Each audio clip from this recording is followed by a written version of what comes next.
Chapter 1371. Army, set up camp here. It was still Beta Persei's loud voice that reverberated through the air. It was good to have Beta Persei. At least he didn't need to use a loudspeaker to pass down orders. The 5-star army cavalry stopped, and so did the Black Cavalry. Only Yang Chendong, Beta Persei, Tian Hu, and Ba Daojiang rode their horses towards the herdsman's tent that was surrounded. The reason why it was called a tent and not a yurt was because these herdsmen were not of Mongolian descent. They were authentic Russian people with white skin. Among the crowd, other than Yang Chendong, it was the first time the other three had seen authentic Caucasians. They couldn't help but look at them curiously. However, Yang Chendong's expression was calm. He rode to the outermost periphery and looked at the 20 or so young men and asked, "Hello, can you speak Chinese?" Of course. This sentence was spoken in Russian. In his previous life, although Yang Chendong entered the military very early and didn't have the opportunity to further his studies in university, he was very familiar with the languages and cultures of various countries. This was what people meant when they said that reading 10,000 books was not as good as walking 10,000 miles. "Yes, we can speak." One of the young men, who was more than 8 feet tall, looked at Yang Chendong with some vigilance and answered, "Very good." Yang Chendong didn't want to speak in bird language. It would be great if the other party could speak Chinese. He smiled and nodded. "Then I'll have to trouble you to take me to see your patriarch. Don't worry, I have no ill intentions." As he said this, Yang Chendong deliberately spread out his hands to show that he didn't have any weapons. He looked harmless and friendly.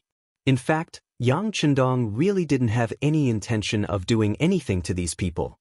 Unless they were hostile forces, otherwise, Yang Chendong would treat everyone he met here as his quasi-citizens.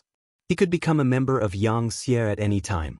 How could he do something that would harm his own strength? Yang Chendong spoke politely, but the young man knew that he had no other choice. Seeing that the other party had over 10,000 cavalrymen, they didn't even need to lift a finger to deal with the 20 of them. All they needed to do was to spit at them. However, they didn't take action immediately. Instead, they wanted to settle the problem peacefully. This was already giving them a lot of face. "Please." Knowing that he had no other choice, the young man nodded in the end. He then turned around and led Yang Chendong back to the tribe's tent. Yang Chendong's party still had 4 people, and they were moving forward at a moderate pace. Although there were only 4 of them, each of them was more powerful than the other. Even if there were 10 times more of them, they would not be afraid, not to mention that there were only 20 or so saber-wielding youngsters. It was only a tribe of about 100 people. Their territory was not large. After traveling for tens of meters, they arrived at a tent that seemed to be in good condition. Yang Chendong happily dismounted from his horse and looked at the unguarded tent. He asked, "Here?" The young man just nodded and didn't make much of an introduction. Then he looked at Yang Chendong with his big eyes. Obviously, he was paying attention to his every move. Hee. Yang Chendong chuckled, thinking in his heart, "Is this a test of my courage? Does he need to get a group of executioners to throw cups as a signal? But I don't think a small tribe like this has such strength." Yang Chendong, who didn't want to be looked down upon, decided to enter the tent to take a look. Beta Persei wanted to rush in first to observe the environment, but he was stopped by him. The 5-star army suddenly appeared here, so it was impossible for the other party to set up an ambush. And even if there was, with his strength as a grandmaster, why would he be afraid? Under the slightly scrutinizing gaze of the white man, Yang Chendong casually lifted the curtain and walked in empty-handed. Just this boldness alone made the white man nod involuntarily. In his heart, his impression of Yang Chendong increased by a lot. He lifted the curtain and entered the tent. The first thing that caught his eye was a warm breath.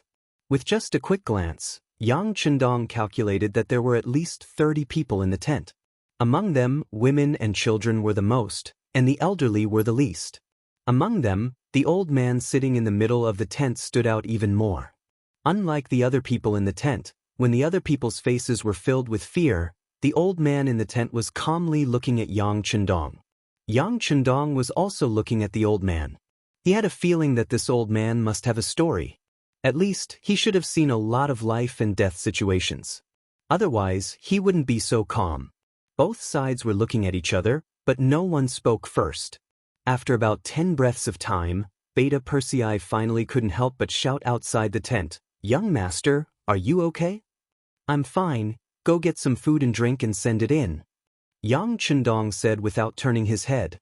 Then he strode towards the old man and said with a smile on his face, "How should I address you, sir?"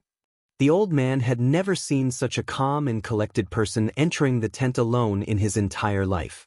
Unconsciously, he put away a short knife hidden in his sleeve and forced a smile on his face. "I'm Jurovsky, the chief of these people. How should I address you, sir?" Yang Chendong could indeed be called a distinguished guest. Just the golden robe on his body was not ordinary. It was dazzling. So it's the chief of a tribe. "Sorry for the disrespect. My name is Yang Chendong, and the people on the grassland also call me Tian Khan." Yang Chendong chuckled and strode to the old man's side. Then, he casually sat down cross-legged. The moment the Heavenly Khan's name was mentioned, the expressions of everyone in the tent changed. Then, all sorts of fear and dread filled their faces once again. The name Tian Khan was now only used on the Mongols. As the Russians who had been ruled by the Mongols for more than 200 years, they both hated and feared them. It was not an exaggeration to say that many times, the words, "Mongols are here," could stop babies from crying. Yang Chendong saw everyone's reaction, and he wanted to explain something. However, before he could speak, the chief called Jurovsky spoke first. "Don't panic, don't panic. He's different from ordinary Mongols." The chief said this in Russian, so Yang Chendong naturally heard it clearly. He couldn't help but ask curiously, "Why am I different from other Mongols?" "You can understand Russian?" The old man was shocked at first, but he quickly calmed down. It was obvious that in this area, the Russians and Mongols interacted with each other, and there was no distinction between them. The language was also a little messy. Just like how the Russians could speak Chinese and Mongolian, why couldn't they speak Russian? After the old man's reprimand, the tent quietened down. The chief looked at Yang Chendong and asked, "Tian Khan? Forgive this old man for being slow, but it seems that other than the noble Genghis Khan, no one else dares to use this name." "That's right." Yang Chendong smiled and nodded. He did not expect the chieftain to be so knowledgeable. However, there was one thing he had to correct. "I am not a Mongol. I am a Han Chinese. The title, Heavenly Khan, is a form of respect for me." "You're not a Mongol? You're a Han?" Jurovsky's face flashed with surprise for the first time. Then, he thought of something and asked, "But what's the relationship between the Tian Khan and the Han people in the Far East?" He didn't expect the old man to know about the Han people in the Far East. Yang Chendong was also interested. "You know about them?" "That's right, we're together." When he heard Yang Chendong admit it, the chief's expression relaxed a little. He then said, "I've been to the Far East before. I even moved stones there and helped build the city. I even received some wages. The Han people there are not bad." "Wages? Not bad?" Yang Chendong didn't understand this information. Since the old man had been to the Far East, why didn't he live there? This was much better than wandering around. With doubts in his heart, Yang Chendong asked, "I didn't expect the chief to have helped there. But what's your impression of the place?" "Impression?" The chief seemed to recall and said, "It's not bad. At least they don't discriminate against us Russians. We're paid well. Although it's not as much as the Han people, it's still not bad. The city is very grand, but they don't allow us to live there. It's a pity. They don't allow you to live there?" It was the first time Yang Chendong heard about this. He couldn't help but tremble. "Yes, they don't allow us to live there. They say we're not Han people." When Jurovsky said this, his expression became a little gloomy. Hearing this, Yang Chendong smiled bitterly in his heart. He had told Shenbo that those who weren't of his race would have different intentions. However, it didn't mean that other people were not allowed to live in the city except for the Han people. Just like the beginning city, not all of the people living there were Han people. Many of them were from various Mongolian tribes. Even foreign merchants who came from afar were allowed to live in the city. As long as they could prove their identity and were not hostile or dangerous, they had the right to live in the city. The only difference was that they had to pay a higher price than the Han people. Yang Chendong knew why the Far East hadn't developed in the past few years. It must be because the policy was wrong. Speaking of Chen Bo, his ability to lead an army and fight a war was not bad. However, he was better at persuading people. Otherwise, he wouldn't have become one of the earliest political commissars in the Cold Front. It was a pity that he didn't have the experience of building a city, nor did he have the opportunity to learn. He just did it based on his own ideas. It was inevitable that he would take a lot of wrong paths. He also didn't know how to mobilize the people and how to rely on the people to build a base. Chapter 1372. Thinking of this, Yang Chendong was even more confident about the 3-year agreement. In the past, he couldn't find the root of the problem, but now he knew where the mistake was. As long as he corrected it, the development of the Far Eastern Prefecture would improve. Perhaps in less than 3 years, everything would change, and the Yang faction would have another large base of operations. If he wanted to change, he had to start with himself. Thinking of this, Yang Chendong stood up. Seeing Jurovsky's confused look, Yang Chendong stood up and bowed to him. This bow frightened Jurovsky. He would never forget that the Heavenly Khan had 10,000 cavalrymen just outside the tent. Now that he was on the chopping block, how could he accept such a great bow? Jurovsky wanted to get up and move out of the way, but Yang Chendong had already turned around and bowed to everyone in the tent. His voice rang out. What happened in the Far Eastern region was unfair to everyone. Since I, the Heavenly Khan, am here, I naturally have to change. Like this, if you want to settle down in the Far Eastern region in the future, you can come at any time. I swear in the name of the Heavenly Khan that when that time comes, as long as you are willing, you can live in the city. No one will chase you away. The so-called relying on the people to establish a base. It referred to uniting more people to fight against the enemy. Of course, it was not only the Hans who would unite, but also the local natives, the nearby Russians, and the Mongols who were willing to turn over a new leaf. In fact, uniting more people meant uniting more people who were willing to stop fighting, willing to work for peace, and willing to work for a better future. As long as they were willing, regardless of race, skin color, or region, they would unite together. Only then could the Far Eastern region gain the strongest influence in the shortest time possible and establish a firm foothold. As for the problem of those who were not of the same race, that would be treated differently in the future. It would be fine as long as they did not give the foreign races more power and status. This did not mean that all the foreign races were enemies. If that was the case, there would be no need to talk about unifying the world. Furthermore, without the foreign races as a foil, how could the Hans show off their noble status? It was like returning home in glory. He had to let more people know about it. Otherwise, it would lose its original meaning of traveling in the night. What? Upon seeing Yang Chendong's vow, Jurovsky's eyes widened as he stared at Yang Chendong in disbelief. In addition to shock, there was also doubt in his eyes. Yang Chendong looked like he was in his 30s, and because his martial realm had reached the Grandmaster realm, he looked even younger.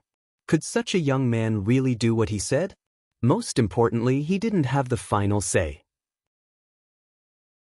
Yang Chendong seemed to have noticed the doubt in the other party's eyes. He chuckled and said, "Yes or no, the chief only needs to go to the Far Eastern Prefecture to take a look." Jerevs nodded. "That's right, whether it's real or fake, we'll know when the time comes." At this moment, the curtain of the tent opened from the outside, and Beta Persei, Ba Daojiang, and Tian who walked into the tent with a pile of food. As long as the conditions were met, Yang Chendong would never wrong himself. This time, not only did he bring military provisions like compressed biscuits, but he also brought instant noodles, ham sausages, various canned food, and cigarettes. As the three of them entered, all kinds of food were quickly piled up together. These beautifully packaged food were all things that Jurovsky and his people had never seen before. "Come, have a taste." Yang Chendong took a ham sausage with a smile on his face, tore it open, and chewed it in his mouth. There were also some canned food, and after opening it, the aroma overflowed. Soon, the sound of people swallowing their saliva could be heard in the tent. The elderly and women could still restrain themselves as much as possible, but the children couldn't. Originally, because of the heavy snow, they ran out of food a long time ago. They mainly relied on catching some small fish by the river and killing some sheep and horses. How could they have seen such a dazzling array of good food? Eat as much as you want, this is originally for you. Yang Chendong couldn't help but chuckle when he saw the children's longing eyes and the adults' forceful control of their gazes. However, the children didn't move. Although some of them were already drooling, they still controlled themselves and only looked at Chief Jurovsky. "Let's eat," Jurovsky said after a slight hesitation. Although he didn't know why the Heavenly Khan was so good to him, since the food was already in front of him, it would be a waste if he didn't eat it. Even if there was danger, he could die with a full stomach, right? After receiving permission, the children rushed towards the pile of food until their hands could no longer carry anything else. Then, they hurriedly returned to their mother's side. What followed was the sound of wolfing down the food. At this moment, even people who didn't have an appetite would feel hungry after seeing the children's performance. With food as a bridge, Yang Chendong quickly became friends with Jurovsky and the others. After 2 crude cigars were lit and placed in their mouths, Jurovsky no longer had any guard against Yang Chendong. Yang Chendong smiled. The first step was to remove their guard, and the second step was to strengthen their relationship. The next step was to integrate everyone and become one of them. Yang Chendong naturally had his own way of doing this. Simply put, it was nothing more than bait. Humans die for wealth, and birds die for food. After a person filled their stomach, the next thing to consider was how to obtain more wealth so that they wouldn't starve anymore. Yang Chendong, who was very clear about the hearts of these herdsmen, used his trump card, silver. When Yang Chendong explained to Jurovsky that in the future, people other than the Han people would be allowed to live in the Far Eastern region, and not only that, as long as they acknowledged and returned to the Far Eastern region, they would be able to obtain an identity certificate, be allocated farmland, have a job, and have their own house. Jurovsky's eyes lit up when he heard this. Because of the geographical climate, the Far Eastern region was indeed vast and sparsely populated. However, this didn't mean that there were no people here. It was just that the place was too big and there were too many people, so it didn't attract much attention. However, if one were to count carefully, the population here would be at least a few 100,000, or even more. There were countless mountains, forests, and lakes here. There were wild beasts in the mountains and fresh fish in the lakes. These were all things that could fill one's stomach. Compared to the grassland, which only had green grass, it was many times better. Thus, this place had always been very attractive. The reason why people didn't come here was because the winter was too cold and there was no guarantee of safety. However, if they had a place like the Far Eastern region, they would have their own house. Winter wouldn't be so cold, and there would be more guarantee of safety. Thus, how could such a place not be attractive? After hearing Yang Chendong's words, Jurovsky nodded solemnly. "Thank you, Kantion. Don't worry, I will do my best to tell this good news to the other tribes." Yang Chendong was in a good mood after persuading Jurovsky without much effort. Then, he casually asked if anything special had happened in this place recently. This was just a casual question. Yang Chendong didn't think that Jurovsky would know anything. After all, they still didn't know that there was a mutiny in the Far Eastern region. Naturally, they wouldn't know too much about the outside world. What was unexpected was that this was just a casual question, but he actually managed to get some information out of it. Jurovsky actually said something strange. "Heavenly Khan, it's not far from here by the Amuga River. Our tribesmen accidentally saw a group of Mongolian cavalry stationed there." Mongol cavalry? When he heard this, Yang Chendong's eyes lit up. He immediately asked, "How many people?" "A few hundred. You can ask Nikolaev for the specifics. He was the one who saw it." After saying this, Jurovsky said something to a woman beside him. The woman nodded and left. Not long after, Nikolaev walked into the tent. Nikolaev was the leader of the young people who blocked the 5-star army. However, when he saw Yang Chendong this time, there was no longer any hostility in his eyes. Instead, there was only gratitude. He was oppressed and ruled by the Mongols since he was born. He lived like an ordinary person. Nikolev's biggest wish was to be able to eat a full meal. Later, he slowly grew up, but this small wish was never fulfilled. After marrying and having children with his wife, who was also of the lower class, he placed this wish on his son. He only hoped that one day his son would be able to eat a full meal. Then, even if he died, he would be able to close his eyes. Today, this wish was finally fulfilled.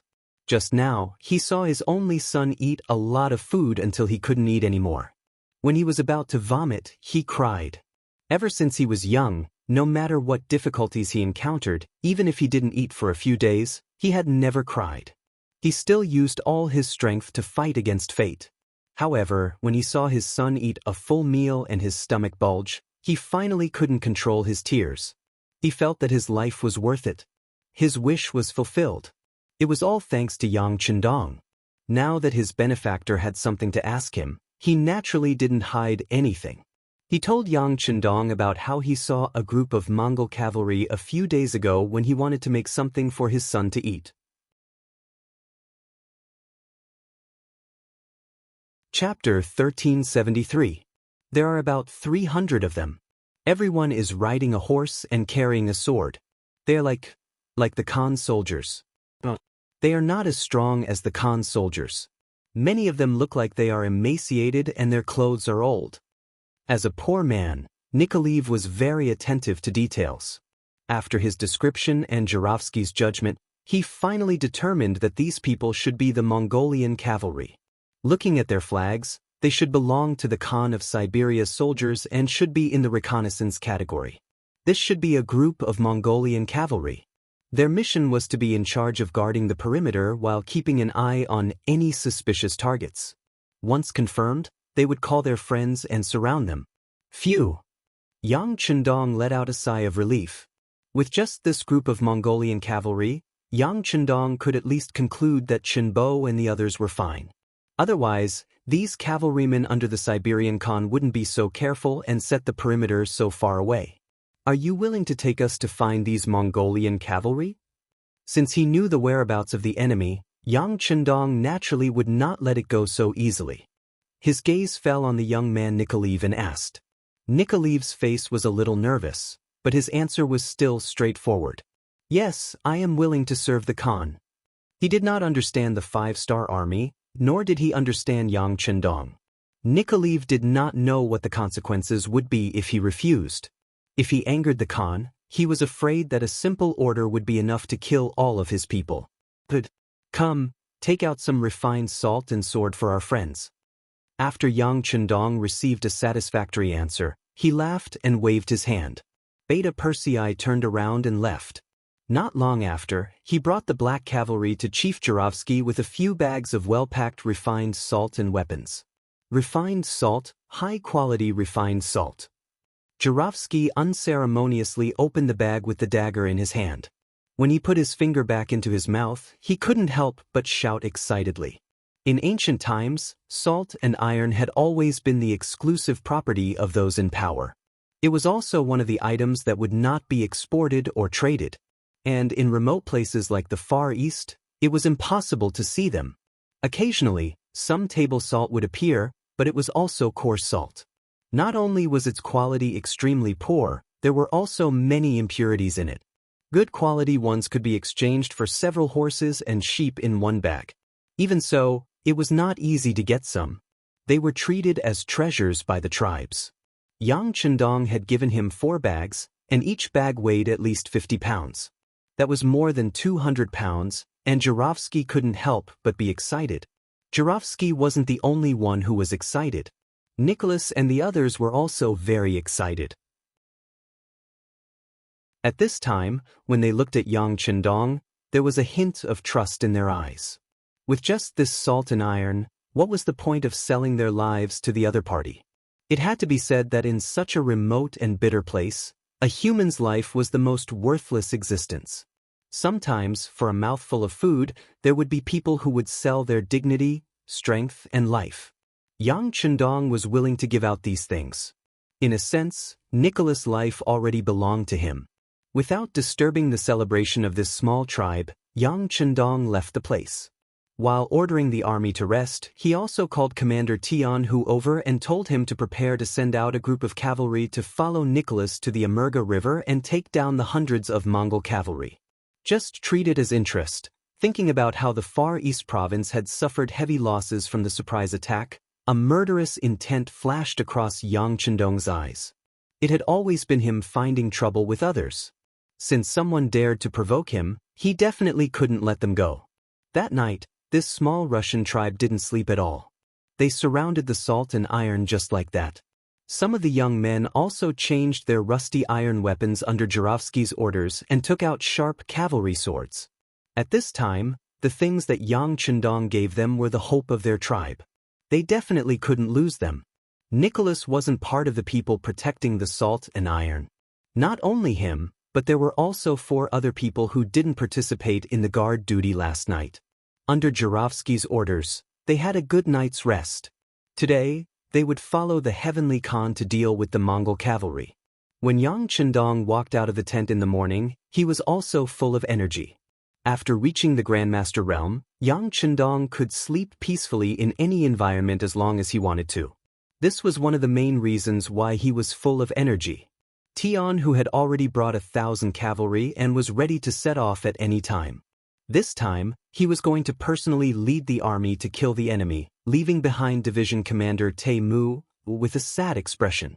Nicholas had breakfast with the soldiers of the 5-star army, and he saw a satisfied look on the faces of the 5 soldiers. To them, they had never eaten such a delicious breakfast in their lives, let alone enough to fill their stomachs. When Nicholas and the others looked at the 5-star army soldiers after breakfast, their eyes were filled with envy. Beside the Amujia River, there were many military tents here, and from time to time, one could see men in Mongol clothing walking back and forth. Sometimes, they would even patrol around the river. Just as Yang Chendong expected, this was the Siberian Khan's cavalry unit. Their mission was to be in charge of the safety of this area, and at the same time, to see if there were any enemies from the Far East who escaped from here. However, their gazes were mostly on the inner side, and they did not pay much attention to the south of the Amujia River. In their eyes, the enemy was in the north, not the south. As for whether or not someone would attack them from the south, it was not a problem for them to consider. There were 300 Mongol cavalry here. Although they were not elites, they were not something that anyone could target. For example, if Chieftain Jurovsky's 100-man tribe encountered them, they would probably run as far away as possible. If they wanted to face 300 Mongol cavalry who lived on horses all year round, they would need at least 1,000 cavalry to dare to take the risk. This was where Ahuchi's confidence came from. As the general of the 300 cavalrymen, he had never thought that anyone would harm him. All he thought about was how to find the Far East army that had escaped and then strike at them to gain merit. As such, when Yang Chendong brought 500 black cavalry units to the south of the Amujia River, Ahiki, who received the news, did not panic. Instead, he calmly walked out of the tent. When his subordinates reported that there was a cavalry unit in black armor outside the tent, Ahiki did not believe it and thought that it was an exaggeration. No matter if it was in Siberia or the Far East, iron was hard to find. If a normal person could get a good weapon, they would be proud of it for a long time. Who would be able to make armor out of iron? That was not a waste, but a luxury. Even the personal guards of Khan Hulahan only had leather armor on their upper bodies, which was already very enviable. With disbelief, Ahiki walked out of the tent. As expected, he saw a sea of black armor, and his eyes were filled with greed. Even though there were 500 cavalry, far more than the 300 he brought with him, there was no fear in his eyes. However, there was no trace of fear in Ahechi's eyes. Perhaps it was because he had not had an opponent for many years, but he was used to treating everyone as prey. Even if there were 500 Black Knight Dragon Guards, he still thought the same. He was already used to treating this area as his own backyard. Ahiki did not think that there was anyone he could not defeat. Even if there were more enemies than him, and their equipment was better than his, it was still the same. War is not about who has better equipment. Ahiki muttered to himself. He then raised his right hand above his head and shouted, "All troops, gather!" The 300 Mongolian cavalry had already gotten on their horses. When they heard the general's order, they quickly gathered around a hiki in groups of 10. It was said that small details revealed true ability. Just based on how quickly the Mongolian cavaliers gathered together, this was a group of well-trained cavaliers. This was especially so when there was a rare look of fearlessness in their eyes, and this was something that was rarely seen among the 5-star armies. Yang Chendong, who was riding on the white dragon, also laughed. He did not think that there was anything special about this Mongolian cavalry. He had seen many such opponents, and the strongest was the Wala cavalry led by Yeshen. But what was the result? Didn't they still lose at his hands? They had once looked down on the 5-star army, but reality would give them a slap in the face. He also did not think that this Mongolian cavalry was that strong. Young Master. Yang Heir, who had been following Wang Chong from the side, had an excited expression on his face. It was rare for him to encounter an opponent who did not run away. Although there were only 300 of them, they had successfully aroused Yang Heir's fighting spirit. I'll give you 100 long way. Go. Yang Chendong said casually as if he was talking about something very normal. The black cavalry moved out. Under Beta Persei's lead and Ba Daozhang's support, a group of 102 cavalry jumped over the Amurga River and headed straight for their target. Nicholas and the other 4 also wanted to urge their horses forward, but they were stopped by Cho Wu, who was standing at the side. This made the 5 of them puzzled. Did they not need to fight?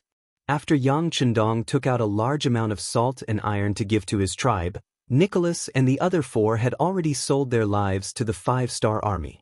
They were even prepared to be members of the 5-star army. This was the rule. After receiving benefits from others, they naturally had to work for them.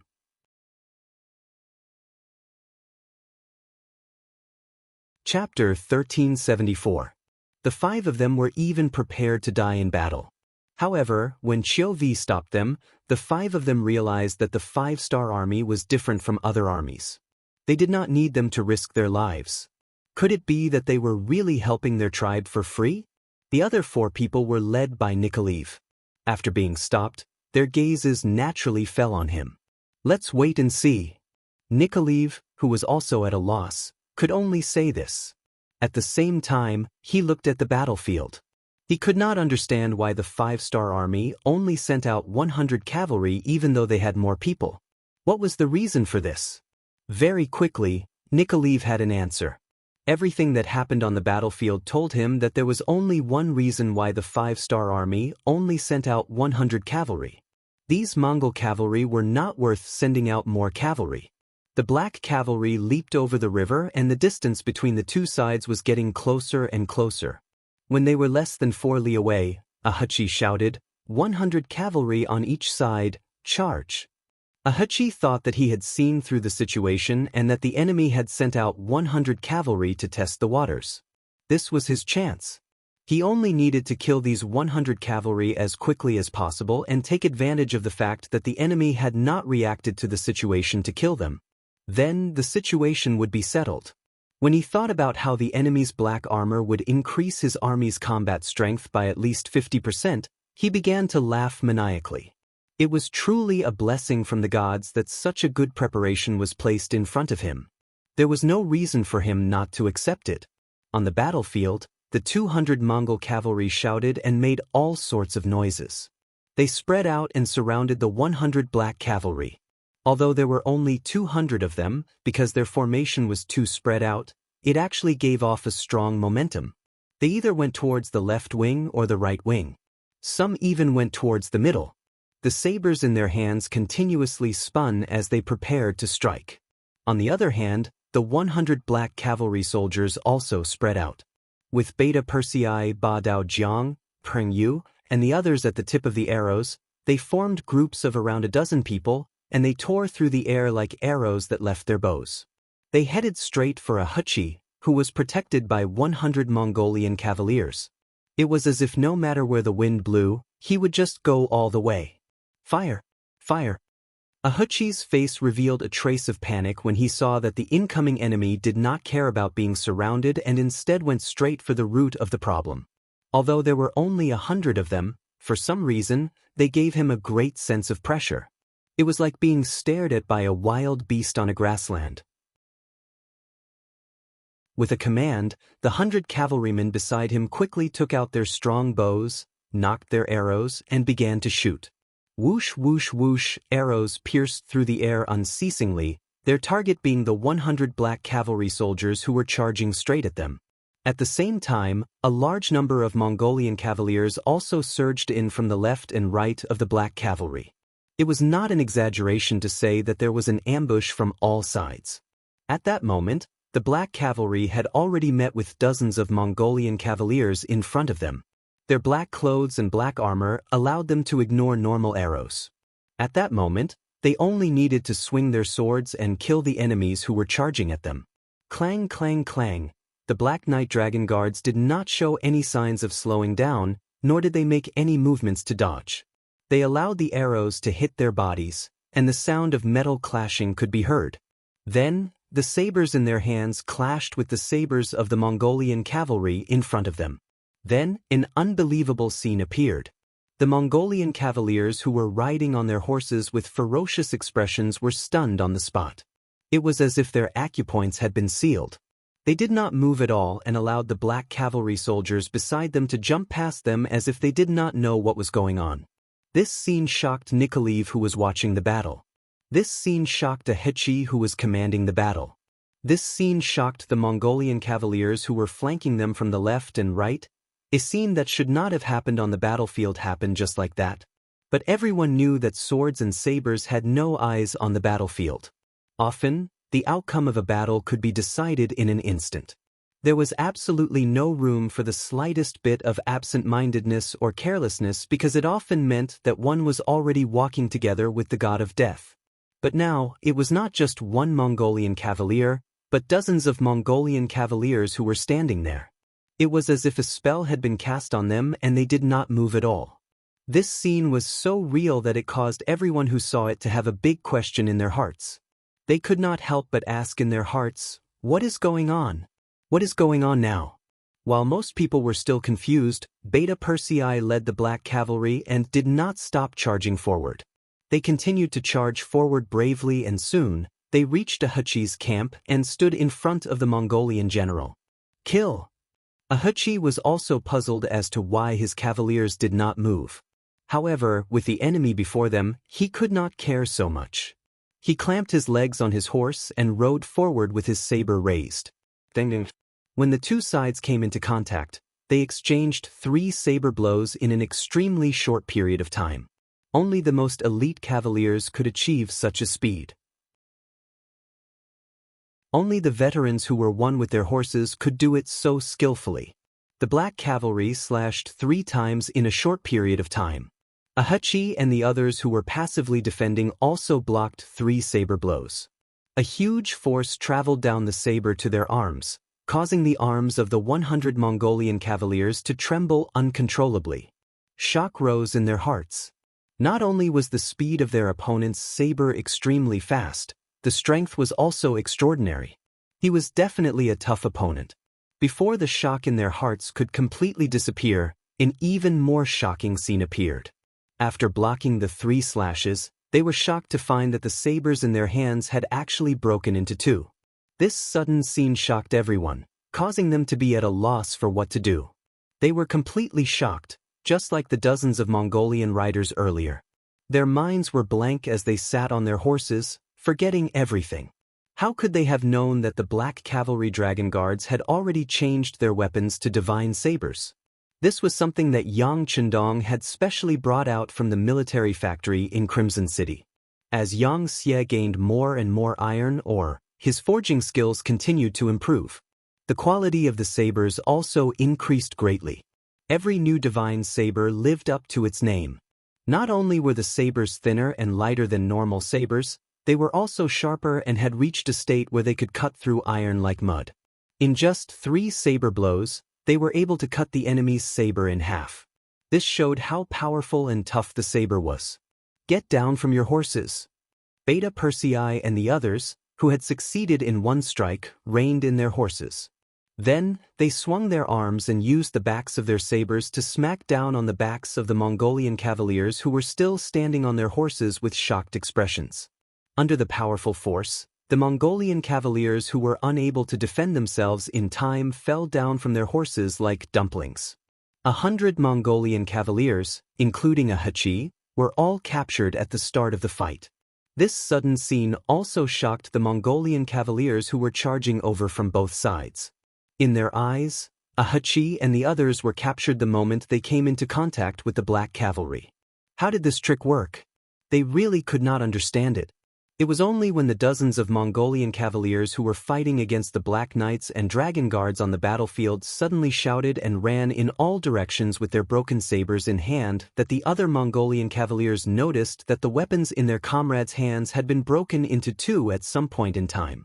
They finally figured out what had happened and why their general had been taken captive in a single encounter. The remaining 100 or so Mongolian cavaliers suddenly changed their direction of charge. They no longer fought against the black cavalry. Instead, they ran in all directions. A group of cavaliers dressed in black armor and equipped with spirit. They could ignore the arrows fired from afar and also had sabers that could cut through iron like mud. This kind of opponent was not someone they could fight against. Since they could not win, they could only run. They had to report this news to the Khan. Not good, they want to run. Nikolaev instinctively shouted and immediately rode out. The scene that had just happened in front of him had stimulated him greatly. In their eyes, they were invincible and there was nothing they could not win. Wherever they appeared, it was as if a gust of wind had swept through and not a single blade of grass grew. Once any of the Russian tribes met them, they would usually run away before the battle even started. Yet, it was precisely such a powerful existence that was unable to withstand a single blow from the Black Knight Dragon Guards. In just a single exchange, the Black Knight Dragon Guards were defeated. This was simply too unbelievable and unbelievable. After the shock, Nikolaev's eyes were filled with killing intent. The Mongolian cavaliers were defeated. Was this not the time for him to collect the blood debt? He thought about how his tribe originally had more than 1,000 people, but after being attacked by the Mongolian cavaliers time and time again, there were only a few hundred people left. How great was this hatred? Even in his dreams, he wanted to take revenge. He could only hate the fact that his strength was limited. Now that the opportunity had finally appeared, how could he let go of this chance to beat the dog in the water? Nikolaev wanted to chase after the enemy, and the 4 companions beside him did the same.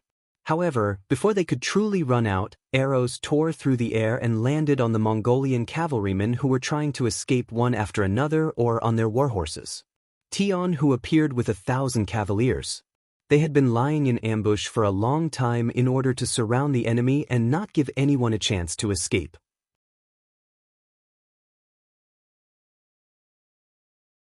Chapter 1375. Tian, who was very confident in the black cavalry, had been waiting for the moment when they would be defeated and run away. When the opportunity came, he gave the order and the 1,000 cavalrymen under him raised their bows and shot. One after another, the Mongolian cavalrymen fell from their horses and fell to the ground. They fell so hard that they saw stars and lost their sense of direction. Rows of cavalry moved out in an orderly formation from all directions, forming a huge circle that surrounded the 300 Mongolian cavalrymen.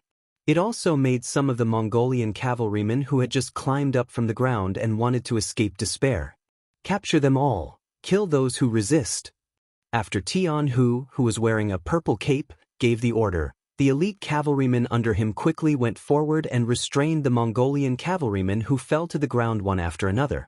After 3 Mongolian cavalrymen who wanted to resist with their blades were beheaded and blood splattered 3 feet high, the other Mongolian cavalrymen became obedient. At this moment, all of them had despair in their eyes, and they looked like the commoners who had been surrounded and killed by them. From the beginning to the end of the battle, less than 15 minutes had passed and Beta Persei had already returned to Yang Chendong. Reporting to Young Master, in this battle, we killed 12 of the enemy and captured 288 of them. There were no casualties on our side, Please give us your orders. Clean up the battlefield and interrogate the prisoners. Yang Chendong's magnetic voice rang out. After Beta Persei gave a military salute, he handed everything to Commander Tian Hu to deal with. Tian Hu, who had been through hundreds of battles, was very familiar with these matters. He quickly came to a Heki and asked about whether there were any more Mongolian cavalrymen nearby. The Heki, who had been beaten silly, had 2 of his fingers mercilessly chopped off by Tian Hu. He screamed and said loudly, I'll talk. In less than 10 minutes, Hechi told him that there was another group of Mongol cavalry 100 miles away beside the Lena River. The 6th young master, he told me that there is a group of 2,000 Mongolian cavalry near the Lena River in the northeast. Their mission is to monitor this area and prevent the Far Eastern Army from breaking out, Tian Hu reported as he walked in front of Yang Chendong. 2,000 cavalrymen? Yang Chendong sneered. Let's go and devour them. Anyone who dared to challenge the 5-star army was an enemy. Yang Chendong would never show mercy to his enemies, not to mention an army of foreign races. Although there were only 1,500 of them, none of them showed fear when Yang Chendong gave the order. From their point of view, it was as if their 1,500 men encircling and eating the 2,000 Mongol cavalry was a matter of course. It was so normal. He left behind a small group of 50 men to watch over Hechi and the other 2 captives. In the blink of an eye, Yang Chendong brought the main force and disappeared from the Amuga River. Lena River. The river was flowing from a high point to a low point. Beside this 30 feet wide river, a number of tents had been set up. Many Mongolian soldiers patrolled with their sabers in hand. Piles of firewood were piled up here, and many fully dressed sheep were placed on the piles of firewood. What a lively scene! The sky was about to turn dark, and bonfires were lit. From the tents at the side, many white-skinned women in tattered clothes walked out. Under the illumination of the fire, everyone's face revealed a terrified expression. These women were all captives of the Mongolian cavalrymen, and they were all women from the nearby Russian tribes. Over the past few days, the Mongol cavalry had appeared like locusts and invaded their homes. They killed all the men in their tribe and captured them. Some of them had lost their fathers, some had lost their husbands, and some had lost their children. Their experiences had caused some of them to feel numb. If not for the fact that they did not have the courage to die, they would have followed in the footsteps of their families. However, although they did not die, they only had a body. Without a soul, without hope, they were just walking corpses. Bring them out and let them dance. If they dance well, they will have food to eat, A middle-aged man dressed in Mongolian armor laughed out loud. He was the general of the 2,000 Mongolian soldiers, Nanlidi. Ever since he had followed Hulahan from Siberia to the Far East region, he had been living a blissful life every day. In the day, he would lead the cavalrymen to sweep and kill, and at night, he would enjoy the fruits of his labor. Under his small eyes, his gaze carefully swept across the white women. He had already chosen 2 targets who would serve him to sleep tonight. Compared to the life in the Far East region, it was much better than the barren Siberia. There was good wine, beauties, and a Han Chinese army that could be taken as prey at any time. Compared to the Siberia region that they had swept through countless times, this place was simply too rich. Of course, what Nanlidi enjoyed was still a far cry from what Khan Hurahan and General Akmu enjoyed. The other party had taken over the Far Eastern region's capital, Al-City. There were hundreds of thousands of people from various races there, and the wealth and beauties were uncountable. Although he was envious in his heart, Nanlidi could only sigh. He knew that his experience was still shallow, and some good things would not be his turn. However, it was not that he did not have any hope. For example, if he could find the hiding place of the Far Eastern Army, it would be a great achievement. It was said that the Far East Army's provisions were hidden in a very secretive place, and only the governor knew where it was. Once he found this person, the merit he would receive would be enough to qualify him to go to Al-City. At that time, his treatment would undergo an earth-shattering change. Tomorrow we will send people to search nearby and expand the search area. However, for now, of course we have to enjoy it. Come on, let them dance. Nanlidi, who was full of expectations for tomorrow, seemed to be filled with yearning and hope. His entire mood seemed to have become even more excited at this moment. The general gave the order, and the women who were chased out of the house were thrown into the inner circle, and under the light of the bonfire, they started to dance the Russian folk dance. Outside, countless Mongolian cavalrymen drank the horse milk wine, ate the whole roasted lamb, and laughed with saliva dripping from their mouths. Some of their gazes were filled with lust when they looked at the scene, as if they were evil children on the grasslands staring at white lambs. The women felt their hearts palpitating, and some of the more timid ones started to cry. They could already imagine what kind of fate would befall them when night fell. Thinking about how they would soon become the bedding of these evil wolf-like people, some of them could not help but start to sob. Everyone would be afraid, and now the Russian women were not only afraid, they had already started to feel fear. This caused their dance to become messy, and it immediately attracted the scolding of some of the Mongolian soldiers. The more nervous one was, the easier it was for them to make mistakes. Finally, one of the girls lost her composure. Especially when she was too direct with the gaze of a Mongolian soldier, she accidentally sprained her ankle and fell to the ground. "Bastard, you can't even dance properly, what's the use of having you?" One of the closest Mongolian soldiers pulled out the scimitar at his waist and walked towards the woman with a ferocious gaze. His body was filled with killing intent, and his gaze was filled with rage. He wanted to kill one as an example, and let all the Russian women know that in front of the brave Mongolian soldiers, they could only listen obediently. Otherwise, only death would await them. The Mongolian soldier stood up, and the Russian women cried out in shock. They hugged each other, but they threw the woman on the ground to the side. In times of danger, the selfish side of humans was fully displayed. Although they were all prey, no one had any intention of standing up for the woman. It was better to live than to die, and this was a truth that could be easily displayed in many ways. All of the girls were trembling in fear, causing the other Mongol soldiers to laugh out loud. They loved to see their prey in fear, and it was as if that was the only way to show off their strength.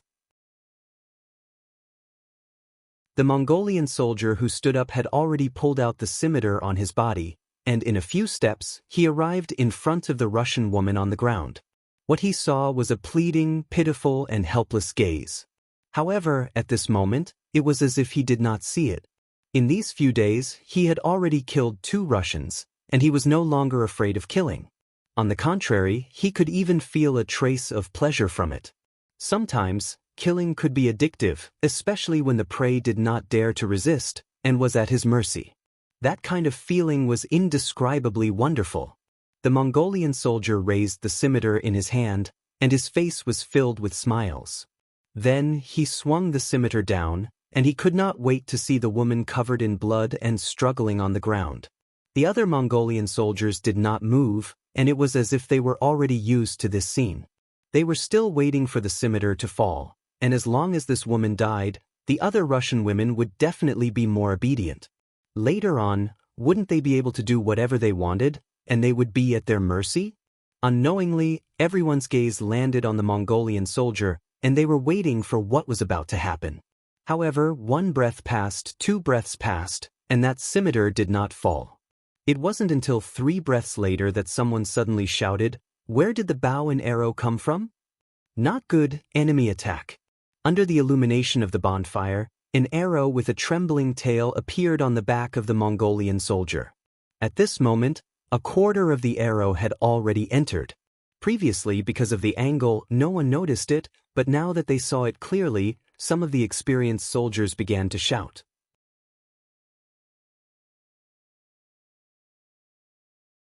Chapter 1376. It was also with this shout that the ground rumbled. It was as if 1,000,000 drums were beating in the hearts of those who heard it, causing many people to be surprised at the first moment. Any veteran who had been on the battlefield could tell that this was the sound of horses galloping on the ground. From the sound of it, there should be a large number of cavalrymen. "Get on your horses, pick up your weapons, and follow this general to kill." Nanlidi also threw the wineskin in his hand to the ground at the first moment, and then he started to make a fuss. He had not heard that the Khan was going to send troops to help him. Furthermore, one of his brothers had already been shot by an arrow. Even if he used his toes to think, he should know that the enemy was not a friend. However, he did not panic. The only enemies in the vicinity were a few scattered Russian tribes. They were few in number and did not have enough horses and weapons. They were not a threat to them. As long as they could withstand the initial attack, it would be time for them to counterattack. As expected of well-trained elite soldiers, under the command of their general, the drunken Mongolian soldiers seemed to have changed. They were all in high spirits as they found their horses and pulled out their scimitars. They looked as if they were ready to enter the battlefield at any time. Rumble, rumble, the sound got closer and closer. Following that, a group of cavalrymen in black clothes and black armor charged towards the Mongolian camp under the protection of another group of cavalrymen in green military uniforms. While they were still far away, the arrows in their hands were fired from afar. When the arrows landed on the tents, they caused a raging fire. The newcomers were the 200 black cavalry led by Ba Daojiang, the vice-captain of the 1st Battalion of Black Cavalry Dragon Guards, as well as the 600 soldiers of the 1st Cavalry Army led by Tianhu. During the day, the Black Cavalry had been in the limelight by the Amurga River. At night, Tianhu did not want to be a spectator.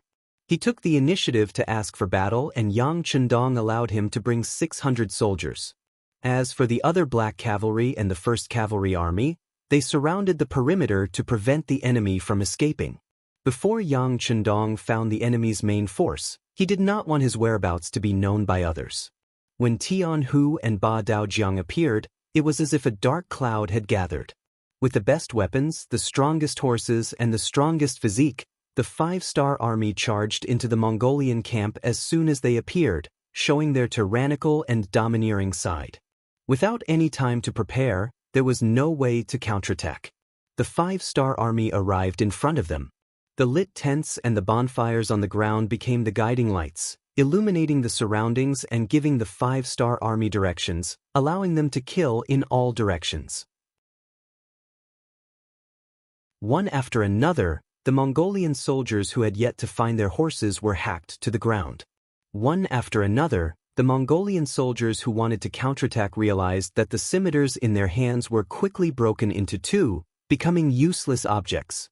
One after another, the Mongolian soldiers fell to the ground covered in blood, their bodies trembling uncontrollably. One after another, the Mongolian soldiers watched as the enemy's scimitars slit their necks. They were powerless and helpless. It was as if they had been surrounded by the small Russian tribe. Now they had become the prey, the meat on the fish. Those who resist will be killed without mercy. Those who surrender, throw down your weapons and kneel on the ground and you will live. Tianhu held his scimitars, and in a short period of time, he had already cut down 3 Mongolian soldiers. He was filled with killing intent as he watched the Mongolian soldiers in front of him dwindle. Those who surrender will live. Those who resist will die. More and more 5-star army soldiers began to roar. Their voices were transmitted into the ears of the Mongolian soldiers. Some of the Mongolian soldiers who had been frightened pale by the scene in front of them finally put down their weapons. This was simply an unequal battle. One side came prepared, while the other side came unprepared.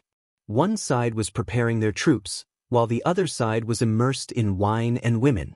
One side was filled with killing intent, while the other side was filled with fear.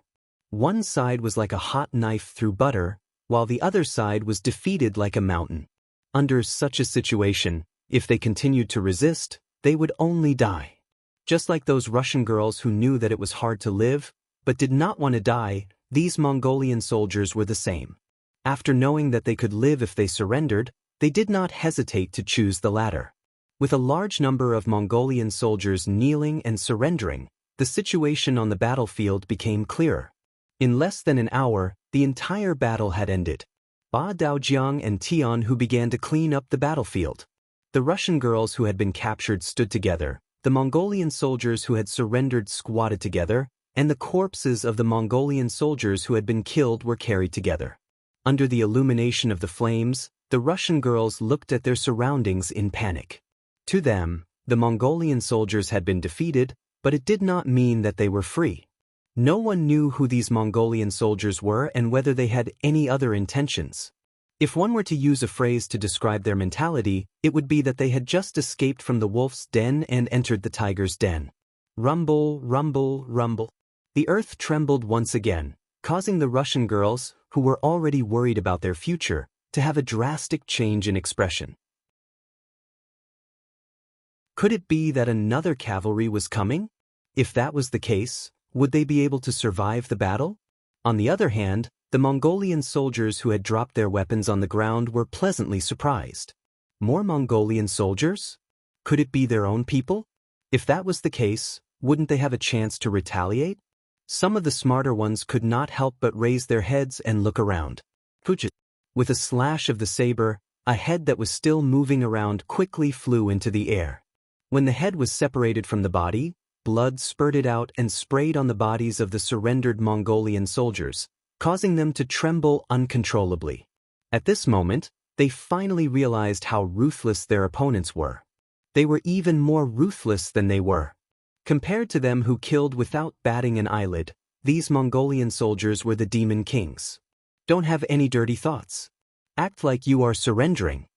When Ba Daojiang's loud voice rang out, he was wiping the saber in his hand. With such an example, the rest of the Mongol soldiers quickly became obedient.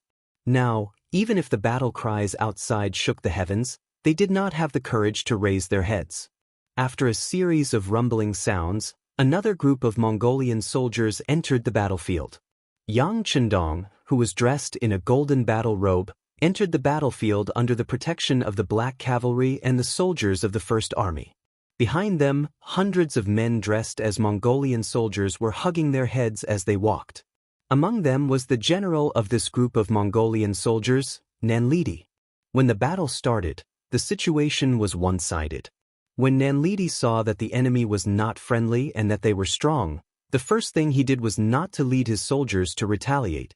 Instead, he led the hundreds of elites to escape. At any time, survival was always the most important thing. Nanlidi was thinking that as long as he could escape, he would go to All City to seek an audience with the Great Khan and ask for more reinforcements to completely eliminate this unknown enemy. With the thought of revenge in mind, Nanlidi decided to endure for now. However, not long after he left the tent, he met Yang Chendong, who had been waiting for him. With an order, the arrows shot out, causing him to feel dizzy. After another wave of cavalry charge, the Mongol soldiers who were already scared out of their wits all laid down their weapons and surrendered. Nanlidi was forced to join them as well. However, even at this time, Nanlidi still had a sliver of hope in his heart. He thought that this unknown enemy should not recognize him. As long as he did not make a sound and did not reveal his identity, there was a chance that the other soldiers would mix together and find an opportunity to retaliate. Nanlidi, who always had his own thoughts, quickly found that his hopes were dashed once again. This was all because he saw someone. A centurion under his command, a Heki, was holding a torch and identifying the captives. In a short period of time, a number of centurions had been identified. This scene caused Nanlidi to lower his head involuntarily. Unfortunately, a Heki quickly appeared in front of him and ordered him to raise his head. Nanlidi had no choice but to raise his head with a ferocious gaze. He wanted to warn a Heki not to spout nonsense, but just as he raised his head, a palm landed on his face. At this time, General Nantai still wants to threaten me? Needless to say, this slap was from a Heki. He was using the power of the 5-star army to vent his anger. If it was not for this person pushing him aside, he would not have led his troops to guard the perimeter and would not have been captured by the 5-star army so quickly. Of course, he was also using this opportunity to express his loyalty to the 5-star army. After witnessing the strength of the 5-star army, he had already given up on resisting. In his eyes, the most important thing was to survive. Nanlidi, who was slapped, was furious. As a Mongolian warrior, he cared a lot about his face. As the saying goes, when you hit someone, don't hit their face. Now that his face had been slapped, he only wanted to fight to the death with a Heki. However, he had only taken a step forward when he was met with a flurry of punches and kicks from the two 5-star army soldiers standing beside a Heki. After who knew how many kicks, Nanlidi finally became obedient. Lying on the ground, he felt that lying on the ground was a very comfortable thing. He is the commander of the troops, General Nanlidi. I will have to trouble the two of you to bring him over. Unlike facing Nanlidi, a Heki had a flattering expression. Under the drag of the two 5-star army soldiers, Nanlidi was thrown in front of Yang Chendong, who was already sitting under the golden blade. Just as he was about to lie on the ground and play dead, a clear voice entered his ears. If you don't want to die, kneel properly.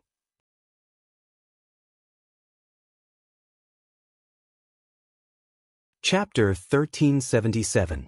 With the scene of him killing the surrendered Mongol soldiers, Nanlidi immediately knelt down and did not even waste a breath of time.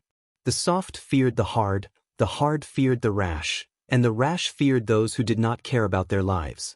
The facts proved that the ancients did not lie. The 2,000 Mongol cavalry were either killed or surrendered.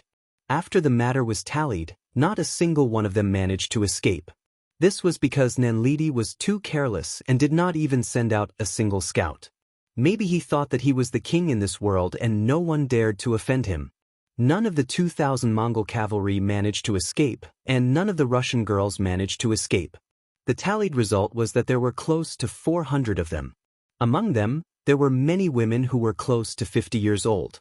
From this, one could see that the Mongol cavalry were a bunch of country bumpkins who wanted anyone. Along with Yang Chendong's arrival, these Russian girls were naturally released and Nikolaev personally talked to them. Based on Yang Chendong's instructions, if they could find their own tribe, they would be given food and allowed to leave. They would also take the chance to spread the news of the 5-star army's arrival and some policies that would benefit the people. On the other hand, if they had no home to return to, they could follow the 5-star army to All City, which was where the far eastern province was. When they reached there, whether they remarried or started their own tribe, as long as they were willing to work hard for the 5-star army, they would not starve to death. On the contrary, those who worked hard would change and live a better life. At this moment, Nikolaev was filled with absolute respect for Yang Chendong. He personally saw 1,500 5-star army soldiers deal with 2,000 Mongol cavalry like they were chopping vegetables. At this moment, he already had the thought of joining the 5-star army. He placed a lot of importance on the mission that Yang Chendong gave him and wanted to complete it well. They did not rest for the entire night, and Nikolai brought his 4 brothers to talk to almost all the Russian women. After confirming that more than 30 of them could find their own tribe, they gave them food and allowed them to leave. There were still around 350 Russian women left in the camp, and they would be sent along with the 2,000 Mongol cavalrymen who were captured and sent to the city of Ar. The only difference was that these women were considered good citizens while these Mongol captives had to do manual labor. In the future, they would have to repair the city walls and roads. The next morning, Yang Chendong first listened to Nicholas' report. After knowing that Nicholas had completed the task well, he gave him some encouragement. Then he saw Nanlidi, who had become very obedient after being tortured for a night. Bugnam of Gojoseon, this sinner is willing to take my place. Please don't kill me, don't kill me. A night of torture made Nanlidi understand what was worse than death. At this moment, he did not dare to think about what happened last night. He only wanted to live, even if he had to sacrifice his dignity. Very good. Then immediately follow your agreement and report the appearance of the 5-star army's reinforcements at the Emerga River. Remember, no matter what method you use, as long as you can lure the main force of your cavalry over, it will be a great achievement. Otherwise, if you can't complete this task, you can prepare to die. No, it will be worse than death. Yang Chendong didn't look at Nanlidi. He didn't have a good impression of such a spineless general. If it wasn't for the fact that he still needed this person, he would have already ordered people to drag him out and behead him. Yang Chendong gave him a chance, and Nanlidi readily agreed.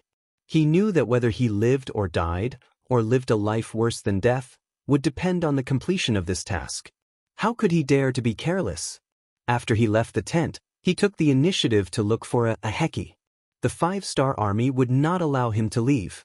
Some things could only be done by someone trusted by the Khan. Yang Chendong did not care about what Nanlidi was going to do. He brought the army and retreated towards the Amerga River. When he came, he had already observed that the terrain was very suitable for a large army to fight. He had to set up a trap in advance and wait for the enemy to take the bait. Arching, the place where the capital of the eastern state was located. At this moment, the largest mansion had already become the residence of Abelia Khan Hurahan. It had been more than 3 months since they occupied Arching. This was also the most comfortable winter that Hurahan had ever experienced. In the past, when he was in the Abelia region, when winter came, it would feel like a year. Everywhere was white snow. In some places where there was no wind, the snow was almost 10 feet deep. Even if the cavalry fell into the snow, they would quickly disappear without a trace. In such an environment, no work could be done. Everyone could only stay in their yurts to hide. This was also known as the winter cat. Even if Hurahan was the Khan, it was the same. The only difference was that the yurt he stayed in was bigger. However, this year's winter was completely different. In the far eastern state, although the snow was still falling and the weather was still cold, there were wide streets and hundreds of thousands of people of various races. There were also many goods and food that could not be found in the Abradia region. This place was like a big treasure trove. Hurahan and his soldiers were dazzled. Then came a round of looting. Whether it was food, goods, houses, money, or women, they all became the targets of their looting. In order to prevent the people in the city from escaping, Hurahan had also ordered the 4 cities to be sealed off.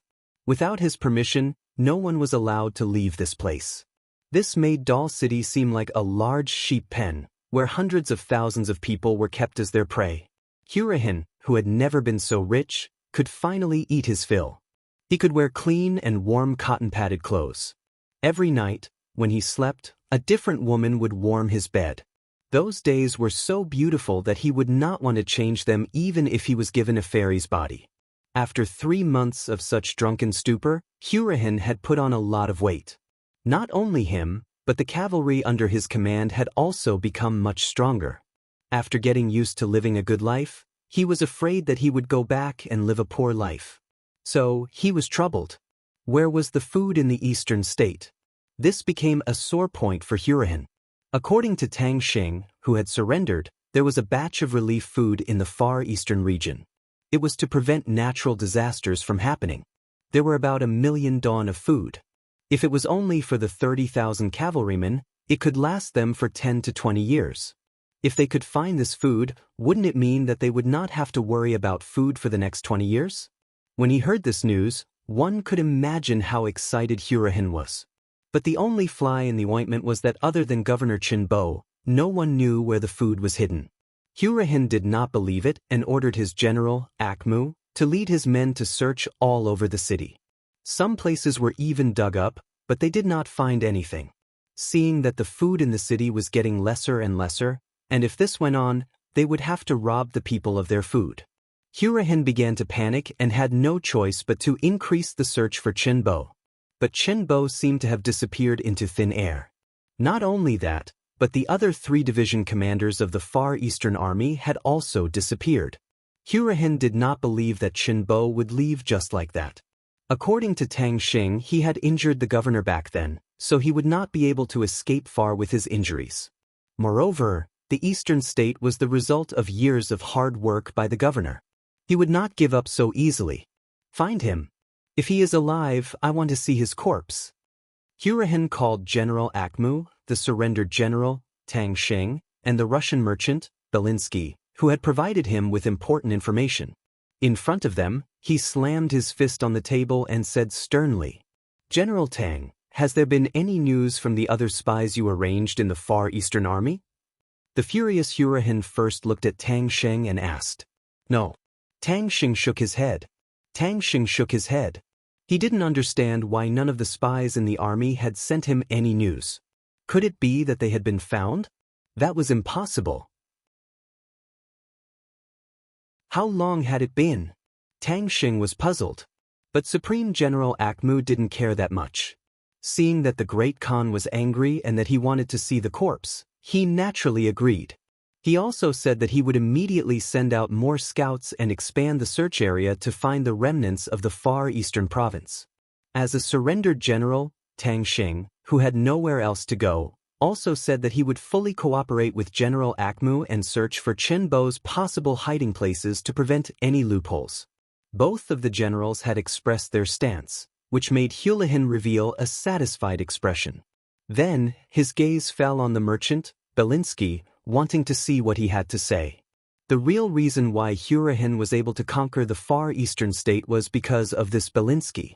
Belinsky grew up in a white family. Because of his parents' low status, he had never eaten a proper meal before he grew up. At that time, he had vowed that he would change everything through his own efforts. In the future, his children would not have to worry about food anymore. It was said that the children of the poor were able to take charge of the family at an early age. After Belinsky had his ambition, he worked hard for it. Coupled with his talent, he slowly became a true merchant. In order to obtain more benefits, he traveled extensively and was not afraid of danger. One time, he accidentally came to the Far Eastern prefecture and saw a huge city standing there. At that time, regardless of whether it was Siberia or the Far Eastern region, they were all undeveloped and deserted. Other than the few cities where the Khans were located, one could occasionally see a tribe of 1,000 people. Those could be considered prosperous. However, there were hundreds of thousands of people from various races in Dal City. This shocked Belinsky and made him very excited. Merchants knew that as long as there were people, they could do business. These hundreds of thousands of people were equivalent to hundreds of thousands of customers, which meant that they could earn an uncountable amount of money.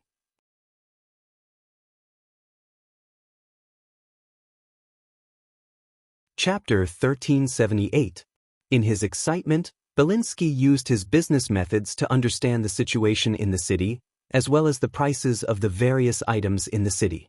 As his understanding of the city deepened, he was also deeply shocked by the dazzling array of goods in the city. For example, glass products, perfume, silk, tea leaves, and so on were all used here. Once these things were sold elsewhere, the benefits would be unimaginable. In his excitement, Belinsky took out all of his savings to purchase goods in all city. Gradually, he established a relationship with Tang Xing. Under his intentional roping, the two of them quickly became friends, and he was also able to learn some secrets that no one else knew. For example, if a Han merchant were to purchase goods from Arching, the cost would be reduced by a lot, and they would receive a lot of preferential treatment. For example, Tang Xing actually had Mongolian blood in him, and his tribe was in the Abelia region, etc. Belinsky had always been an ambitious businessman. After learning about the situation, he had other ideas. For example, he could drive the Han people out of the Far Eastern region and let him personally control everything. That way, his strength would increase by hundreds or even thousands of times in the shortest amount of time. At that time, he would no longer need to run around doing business. At that time, his descendants would no longer have to worry about not having enough to eat. After the ambitious Belinsky left the Far Eastern region, he came to the Siberia region to look for Khan Hurahin. If he wanted to achieve his goal, he needed a powerful partner, and Hurahin was that person in his heart. Hurahin, who was also ambitious, quickly got together with Belinsky. Then, they took control of Tang Xing's tribe and used him as a spy to launch a surprise attack. Without any preparation, Chen Bo was injured and fled, and the Far Eastern region changed hands. In fact, Hurahin was able to live a good life now because of the information and help provided by Belinsky. Therefore, in his heart, he still valued this merchant very much. Now, he looked at him and wanted to hear if he had any good opinions. This did not disappoint Hurahin. From the perspective of a merchant, Belinsky made a suggestion: open the city gates and let the commoners out. At the same time, offer a large reward for information on Chinbo's whereabouts.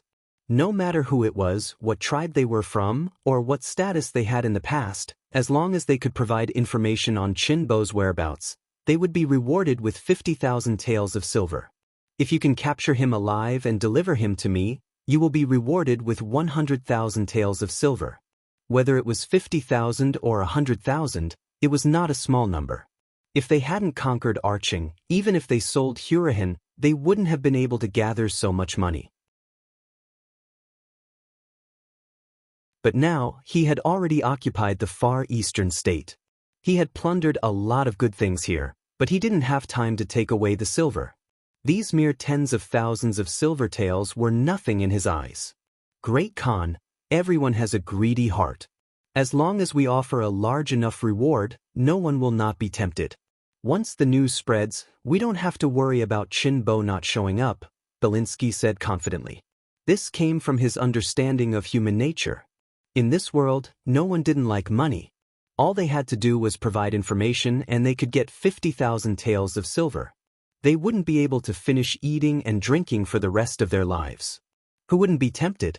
The so-called loyalty was only because the bargaining chip for betrayal wasn't enough. Now that Belinsky had raised this bargaining chip and was satisfied, anyone with a weak will would know what decision to make. Good, very good. Hu Lihan was overjoyed when he heard that. He just wanted to find Qinbo and use him to find the 1,000,000 dan of grain. He didn't care about the process. A huge net was set up to find Qinbo. At this time, Qinbo didn't know that someone had put a bounty on his head. He didn't even know that Yang Chendong had led the army into the Far East. At this time, he was suffering from a fever in a forest 50 miles east of Arching, enduring a life-and-death crisis. It's still not working. He's still burning, the captain of the guards, Xia Qian, said worriedly after removing his hand from Qinbo's forehead. If it doesn't work, then boil some water. The commander of the 2nd Cavalry Division, Kong He, clenched and unclenched his right fist. He seemed to have made a decision. Tang Sheng's sudden attack had caught Qinbo off guard. He had been stabbed while running away. Fortunately, the Far Eastern Army had a complete set of traditional Chinese medicine, so a knife wound wasn't fatal. However, Qinbo hadn't had a good rest. His wound had become infected while he was running, causing him to have a high fever. Although the wound was no longer inflamed, if the fever didn't subside, his life would still be in danger. Scalding one's feet with hot water was a good way to get rid of the fever. Everyone who studied under Yang Shui knew this. However, the problem was that they were in a state of hibernation. They couldn't boil water and smoke to attract attention. If Qinbo woke up, he would never allow such a thing to happen. However, this was a matter of life and death. When Qinbo wasn't awake, Commander Kong He took his position and gave this order. Okay, let's be careful. The captain of the guards, Xia Qian, nodded and ordered someone to make the arrangements. He himself didn't leave Qinbo's side at all times. He even had a short knife with him. Following Tang Sheng's rebellion, it was hard for Xia Qian to trust anyone.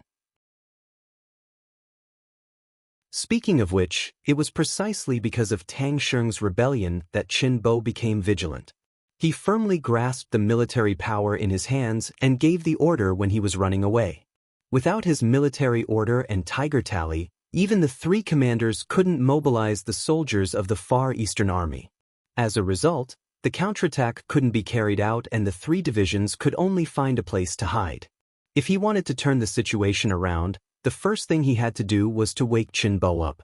In order to achieve this goal, Xia Qian didn't care whether he would be discovered or not. Since no matter what he did, it would be contradictory. He would just choose the lesser of 2 evils. They naturally didn't lack firewood in the mountains. The only problem was that once they did this, smoke would inevitably be produced. This was a dangerous thing that could easily expose their location.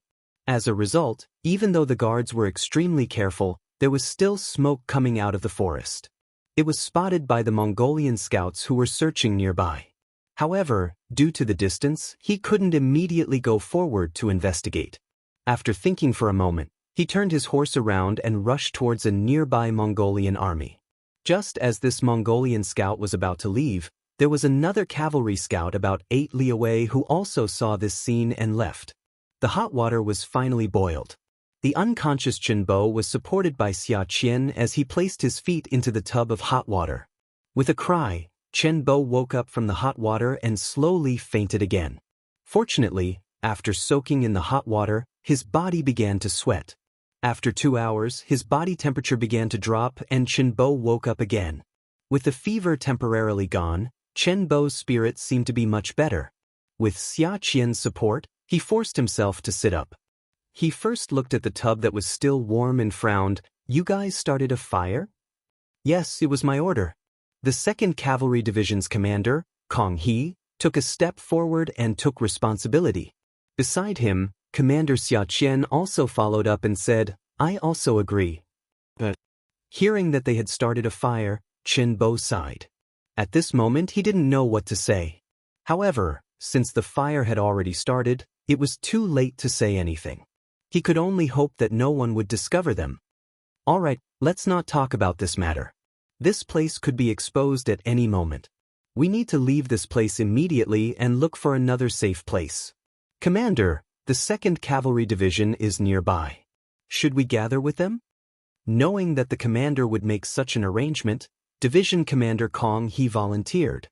But Chen Bo shook his head and said decisively, "We are in danger at any moment.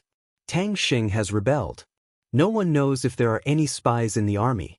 For the safety of the army, we cannot take the initiative to contact anyone." A person couldn't fall in the same place twice. Chen Bo's method was understandable. Although it was a little passive, it was better in terms of safety. After the other 3 divisions went into martial law, it could indeed ensure their safety to the greatest extent. However, this way the military would be in danger. "It's fine. With our guard division, we will protect the general's safety even if we have to risk our lives." As the commander, Xia Qian had a determined expression.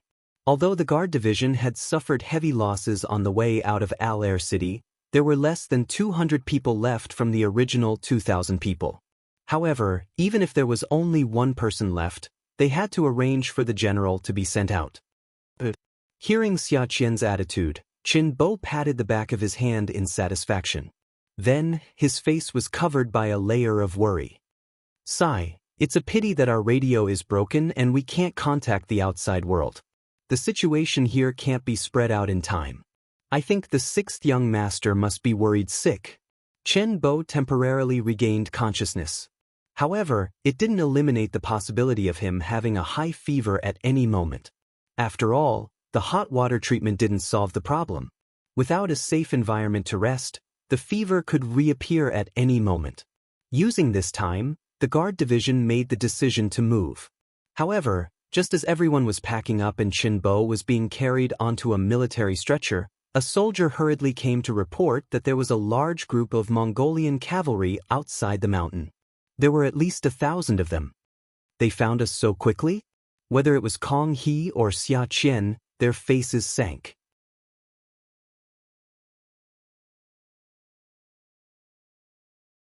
Chapter 1379. Maybe this is fate. "How about this? You guys go first and I'll cover you. Remember, no one can have the right to mobilize the army without an order. If I die, then wait for the 6th young master to send a new commander to give the order." In comparison, Chen Bo's expression was calmer, as if everything that happened was not out of his expectations. "No, if we're leaving, we'll leave together." Xia Qian and Kong He said almost at the same time. As the captain of the guards, protecting Chen Bo was his most important task. Once the commander was in trouble, he would naturally not be able to avoid punishment. It was understandable that he would say such words. However, Kong He was the commander of the 2nd Cavalry Division, so he did not need to do this. However, Kong He still made such a decision. When Chen Bo heard it, he could not help but sigh. He could understand Kong He. He was originally the commander of the 2nd Cavalry Division, but because he was worried about his illness, he took the initiative to leave the division.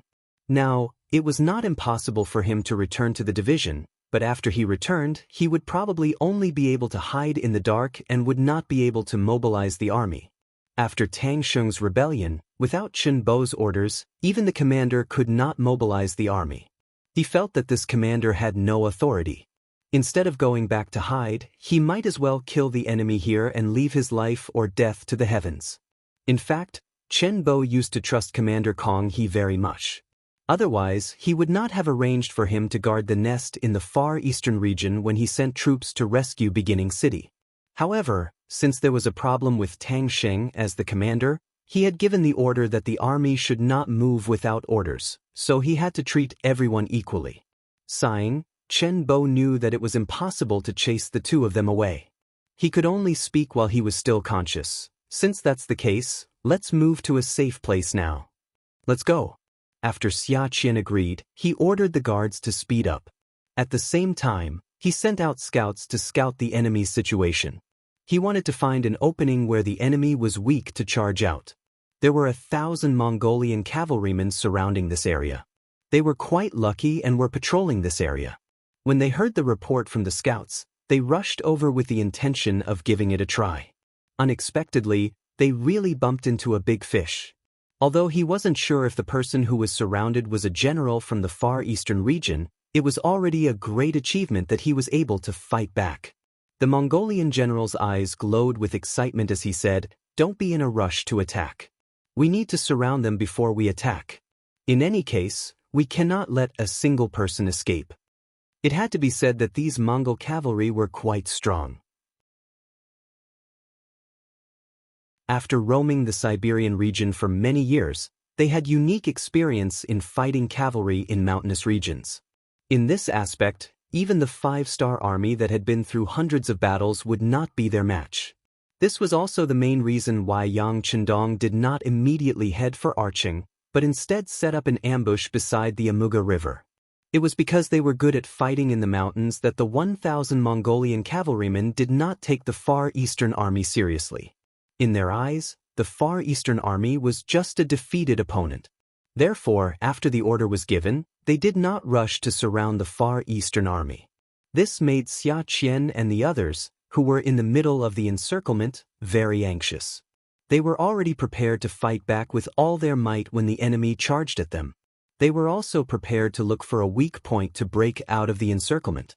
However, the enemy did not panic and continued to shrink the encirclement. In this way, it would be hard to say if there was a weak point. They are still not in a rush to charge. We have to make the first move. Xia Qian was not a stubborn person. Otherwise, he would not have become the captain of the guards. After thinking deeply, he made a decision. He wanted to counterattack first and see if he could disrupt the enemy's formation and find a way to break out of the encirclement. "Let me go. You have to stay behind and ensure the safety of the general. This is the most important thing." Kong He stood up again and made his decision to lead the troops. "No. This is my responsibility as the captain of the guards. How can I let Mr. Kong take the risk?" Xia Qian shook his head and said, "What do you mean by taking the risk? Do you think we will be safe if we stay here?" Kong He did not back down. Obviously, the two of them saw the danger in front of them. Instead of sitting here and waiting for death, they might as well charge out and fight the enemy to their heart's content. At least they could kill a few enemies. The two of them were still arguing. Neither of them had the intention to back down. On the outside, the Mongolian cavalrymen were getting closer and closer to them. The encirclement was also shrinking. It looked like the battle would start at any moment. However, they did not know that behind them, there was a group of cavalrymen quickly gathering and closing in on them. They were the vanguard that Yang Chendong sent out. They were the vanguard led by Dai Qua, the former commander of the Far Eastern Army's 1st Cavalry Division. Considering that Dai Qua was familiar with the situation here, Yang Chendong sent him out to see if he could find Qin Bo's position. When the time was right, he would coordinate with him from the inside. Based on his understanding of the military commander, Dai Qua searched a few places but did not find anything. When he once again marked out a region and wanted to continue searching, a scout reported that he saw smoke floating out from the mountains. He immediately brought a group of cavalrymen and rushed over. Considering that the information had not been confirmed and he was not sure if this was the location of the Far Eastern Army, Dai Qua did not increase his speed. He was very careful to avoid being discovered by the Mongolian scouts. It was only when the scout at the front reported that they found many Mongolian cavalrymen outside the mountain and that they were moving forward that Dai Qua disregarded everything and rushed over. Since the Mongolian cavalrymen were moving, there must be a target here. Wouldn't their target be the Far Eastern Army that he was looking for? Thinking that he was finally going to find the missing army, Daoist was a little excited. He could not help but increase the speed of his army. One side was moving at full speed, while the other side was slowly encircling. With one increasing and one decreasing, the distance between the two sides was quickly closing. A huge battle was brewing in the forest. Reporting, a large number of unknown cavalrymen have appeared behind us. The Mongolian scouts were not incompetent. Daoist's actions behind them finally attracted their attention. At this moment, the distance between the two sides was less than 10 li 20 li of open land and 10 li of forest. This was the distance that the scouts usually patrolled. When the Mongolian general Ulu heard the news, he was not worried but happy. Didn't this prove that they had caught a big fish? Otherwise, why would so many enemy cavalrymen appear? Can you see how many people there are? Ulu's voice carried a trace of excitement and agitation as he asked. There are too many trees, so I can't be sure. However, there should be no less than 1,000 people. The scout first shook his head and then thought carefully before explaining. Okay. Hearing that there were no less than 1,000 people, Ulu was even more delighted. If there were too many enemies, he might have to consider whether or not he had the strength to fight. However, if they were on the same level as him, he had nothing to worry about. With the same number of soldiers, his cavalrymen were better at fighting in the mountains. He was confident that he could deal a heavy blow to the enemy. Send down the order. Apart from leaving 200 men to keep an eye on the target in the mountains, everyone else get ready to charge. Ulu decided to take down this group of enemy cavalrymen. In order to obtain the merit, he did not have the intention to report it to his superiors. This caused him to lose the last chance to kill Qinbo. After the 1,000 Mongolian cavalrymen received the order, they continued to advance slowly on the surface, shrinking the encirclement. However, they were secretly prepared to turn around and fight at any moment. Daoist, who was quickly approaching from behind, did not notice this. He did not care who was surrounded. Based on the principle that an enemy of an enemy was a friend, he had to save them. As for whether or not he could defeat them, he was still confident. He was once a member of the Far Eastern Army, so Daoist naturally knew about the strength of some Mongolian cavalrymen. Because the enemy had lived here since young, they were used to fighting in the mountains. If it was a one-on-one, he did not have much confidence. However, the scouts had reported that the enemy only had 1,000 cavalrymen. In terms of numbers, he had twice the enemy's. Furthermore, he had led the army through the baptism of war. Many of the soldiers were not veterans, but they had been through life and death situations. With double the number advantage, he was confident that he could defeat the enemy. Both sides had their own plans, and the distance between them was getting closer and closer. 10 miles, 8 miles, 6 miles. When they were only 3 miles away, they could hear the sound of horse hooves in the forest. The 800 Mongolian cavalrymen who were already prepared started to counterattack. They suddenly turned their horses around. As they ran back, they took out their bows. Charge, kill them all. Daoist took the lead and rushed to the front. When he vaguely saw the shadows of many enemies flashing from behind some trees, he didn't hold back and shouted loudly. When enemies meet on a narrow path, the brave will win. In the dense forest, the speed of the warhorse was not much of an advantage. Whoever was braver and more courageous would naturally have the advantage. There was no need for anyone to give any orders. When the distance between the two sides was less than an arrow's distance, many bows and arrows were shot from all directions towards the approaching 5-star army's cavalry. Ding ding dang dang, the sound of arrows clashing with cavalry swords could be heard. The 5-star army soldiers did not show any signs of fear and continued to charge forward. Even though along the way, some of their soldiers were shot off their horses, and some even died from the arrows, this did not stop them from advancing. The 5-star army's rules were very strict. When the general gave the order, even if there was a mountain of blades and a sea of flames in front of them, as long as there was no order to stop, they were not allowed to take a step back.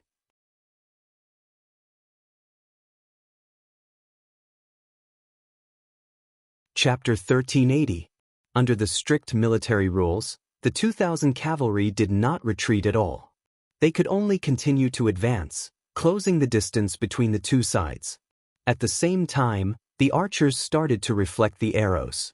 In terms of archery, the 5-star army had put in a lot of effort into training. Even though most of the Mongolian cavaliers had used the geographical advantage to hide behind some trees, the retaliation from the 5-star army's archers still brought quite a lot of pressure to them. Even though their damage was not as great as when they were on the plains, they still managed to suppress the enemy's archers. After the 5-star army paid the price of 200 cavalry casualties, they managed to close the distance between the two sides, and their advantage in numbers showed. This also forced the Mongol army, which only had 800 cavalry, to retreat. Yu, who was leading 200 cavalry to wait for news of the army's victory, suddenly heard that the battle was not going well and that the army was being forced to retreat. A look of panic flashed across his eyes. It was not as if he had never seen the strength of the Far East Army before. Tang Xing, the commander of the 2nd Cavalry Division, was not the only one who had surrendered. He had led an entire division of more than 8,000 men. As one of the Mongol generals, Yu had seen the training of the Far Eastern Army. It was really normal, and compared to them, they were more than 10% weaker. Logically speaking, such an army should not be hard to defeat. As long as the arrows successfully suppressed the enemy until they couldn't even raise their heads, then they could find a suitable moment to suddenly attack. With the momentum of a tiger leaping down the mountain, it was possible to destroy the enemy's formation. At the same time, the enemy's fighting spirit and morale would also be destroyed. Once the morale of the army was messed up, no general would be able to turn the tables. As such, before this battle, Yu was really confident. However, who would have thought that the enemy would be so strong? In just a short time, they had actually charged over and forced his army to retreat? Yu's face was filled with confusion, wondering how the strength of the Far Eastern Army had suddenly increased by so much. Suddenly, another wave of battle cries entered his ears. When he looked over in panic, he saw hundreds of Far Eastern armies suddenly attacking. Without enough preparation, his remaining 200 cavalry were actually suppressed. The ones attacking were the 200 guards who stayed by Chen Bo's side. They had also heard the battle cries from the mountains. Based on their intuition, they knew that the reinforcements had arrived. Logically speaking, without Chen Bo's tiger tally, the various divisions could not act rashly. However, since the reinforcements had arrived, they naturally had to do something. After some discussion, Kong He and Xia Qian each led 100 warriors and rushed down the mountain from 2 different directions. They used practical actions to support the reinforcements, to create a center. Facing enemies from 2 sides, even though Yu was filled with reluctance, he still decisively gave the order to retreat. He had already thought it through. Since he did not have the appetite to swallow up the Far Eastern Army, he would ask for reinforcements. After all, he was the one who discovered these enemies, so he would definitely get the credit. What he needed to do next was to keep an eye on these targets. The Mongolian cavalry suddenly retreated. However, whether it was Dai Qua, Kong He, or Xia Qian, none of them had any intention of chasing. They tried to get closer, wanting to see the other party's identity. Arching. Before Yu's battle report reached here, Eheki appeared first. With a token from General Nanlidi, Eheki successfully met General Akmo. Following which, he followed Yang Chendong's instructions and told him about the 5-star army that had come to help the Far Eastern Army. Hearing that the Far Eastern Army's reinforcements had appeared, Akmo did not dare to delay and quickly brought Eheki to meet Khagan Hulahan. Within the Khagan's tent, Hulahan called Belinsky and Tang Xing over to listen to the report. Along the way, Eheki had already memorized Yang Chendong's instructions countless times. After seeing Hulahan, apart from the initial panic, he was able to think clearly and tell him everything. Based on Eheki's description, the 5-star army only had 10,000 reinforcements, but the amount of supplies they brought was endless. There was no end to the carriages. While saying this, Eheki noticed that both Hulahan and Akmo's eyes were filled with desire. Obviously, they were stimulated by the spoils of war. On the other hand, Belinsky seemed to be in deep thought, but it was hard to tell what he was thinking about. There really are countless carriages? Hulahan did not think too deeply about it. He just wanted to confirm whether Heki's words were true or not. Yes, I dare to use my head as a guarantee. Heki said confidently. Good good. Hulahan laughed loudly, then his gaze fell on Tang Sheng and asked, General Tang, you know the most about the 5-star army. Tell me about it. Tang Sheng cupped his fists and replied, About the 5-star army, this subordinate has come into contact with them once. He had seen them on the grassland when he and Commander Chenbo were rescuing the beginning city. To be honest, they are very powerful and have a lot of troops. If we were to fight them on the grasslands, I'm afraid we wouldn't be their match. Oh, they're that powerful? Hulahan felt uncomfortable all over when he heard this. After all, the strength of the enemy always made him feel uneasy. Yes, they are very powerful. When the 5-star army launched their attack, the hundreds of thousands of cavalrymen of the Wala tribe and the hundreds of thousands of soldiers of the Great Ming dynasty were no match for them. Tang Sheng recalled the scene that had happened in front of him and sighed. He even thought about whether his betrayal of the 5-star army was a good thing or a bad thing. However, it was already done, and it was meaningless to dwell on it now. He threw the pressure brought by the 5-star army to the back of his mind and continued, But that's only in an open area, like in a mountain forest. I think they can't even use 30% of their usual strength. In addition, the Far East is vast, with many mountains and lakes, and the roads are difficult to travel. It's not convenient for the army to move, and the transportation of food is also extremely difficult. In comparison, there's nothing to be afraid of. Hulahan was initially shocked by the might of the 5-star army, but when he heard Tang Sheng's words, he couldn't help but nod his head and say, That's right, this is the Far East, not the grasslands. No matter how strong the 5-star army is, they won't be able to send their army here. Otherwise, just the rations alone will cause them to fall into chaos. In the end, this is our territory. Since they want to extend their tentacles here, we might as well cut them off and let them know who has the final say here. Hulahan, who already had a plan, changed his tone after saying this. He looked at Akmu and said, Great General, this Khan will give you 10,000 elite troops. Do you have the confidence to defeat the 5-star army and bring back all the supplies they brought? As the great general of the Mongolian army, Akmu was definitely a fierce general. It could be said that he wasn't afraid of anything. When Tang Sheng said that the 5-star army was so powerful, he snorted disdainfully. He wanted to prove that he was the strongest when he had the chance. Now that he had been chosen, there was no reason for him to disagree. He immediately said loudly, Don't worry, Great Khan, 10,000 elite troops will be enough to take care of this 5-star army reinforcements. As expected of a great general. Good, if that's the case, then this Khan will wait to hear your good news. Hulahan laughed loudly. Clearly, he was in a good mood. A proud expression flashed across Akmu's face as he turned and left. Belinsky and Tang Sheng then left as well. After walking out of Hulahan's residence, Belinsky suddenly stopped in his tracks and looked at Tang Sheng, asking, General Tang, the 5-star army only has about 10,000 cavalrymen. Why do we need to bring so many supplies when we're out? Tang Sheng chuckled and said, The 5-star army doesn't lack money at all. Although they have been fighting in the north and south for the past few years, I have never heard of a shortage of resources. Every time they go to war, they will bring enough supplies and supplies. This has already become a habit. I see. After hearing this, Belinsky couldn't help but reveal a look of shock. Earlier, he was wondering if this was a trap set by the 5-star army. Now, it seemed that he was thinking too much. However, when he thought about how rich the 5-star army's resources were, he couldn't help but yearn for it. Unfortunately, he had already joined forces with Hulahan and offended the 5-star army. It would be difficult for him to cooperate with them in the future. Not long after Belinsky and Tang Sheng left the residence, another scout came to see them. They were sent by General Ulu to ask for reinforcements. When Hulahan heard that he had found traces of the Far Eastern Army, he was naturally overjoyed. However, he didn't immediately send troops to eliminate them.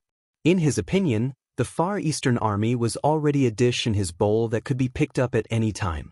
Instead, the 5-star army was the target that needed to be dealt with immediately. He was afraid that if he was late, the 5-star army would run away. Go back and tell General Ulu that this Khan will send 1,000 cavalry to help.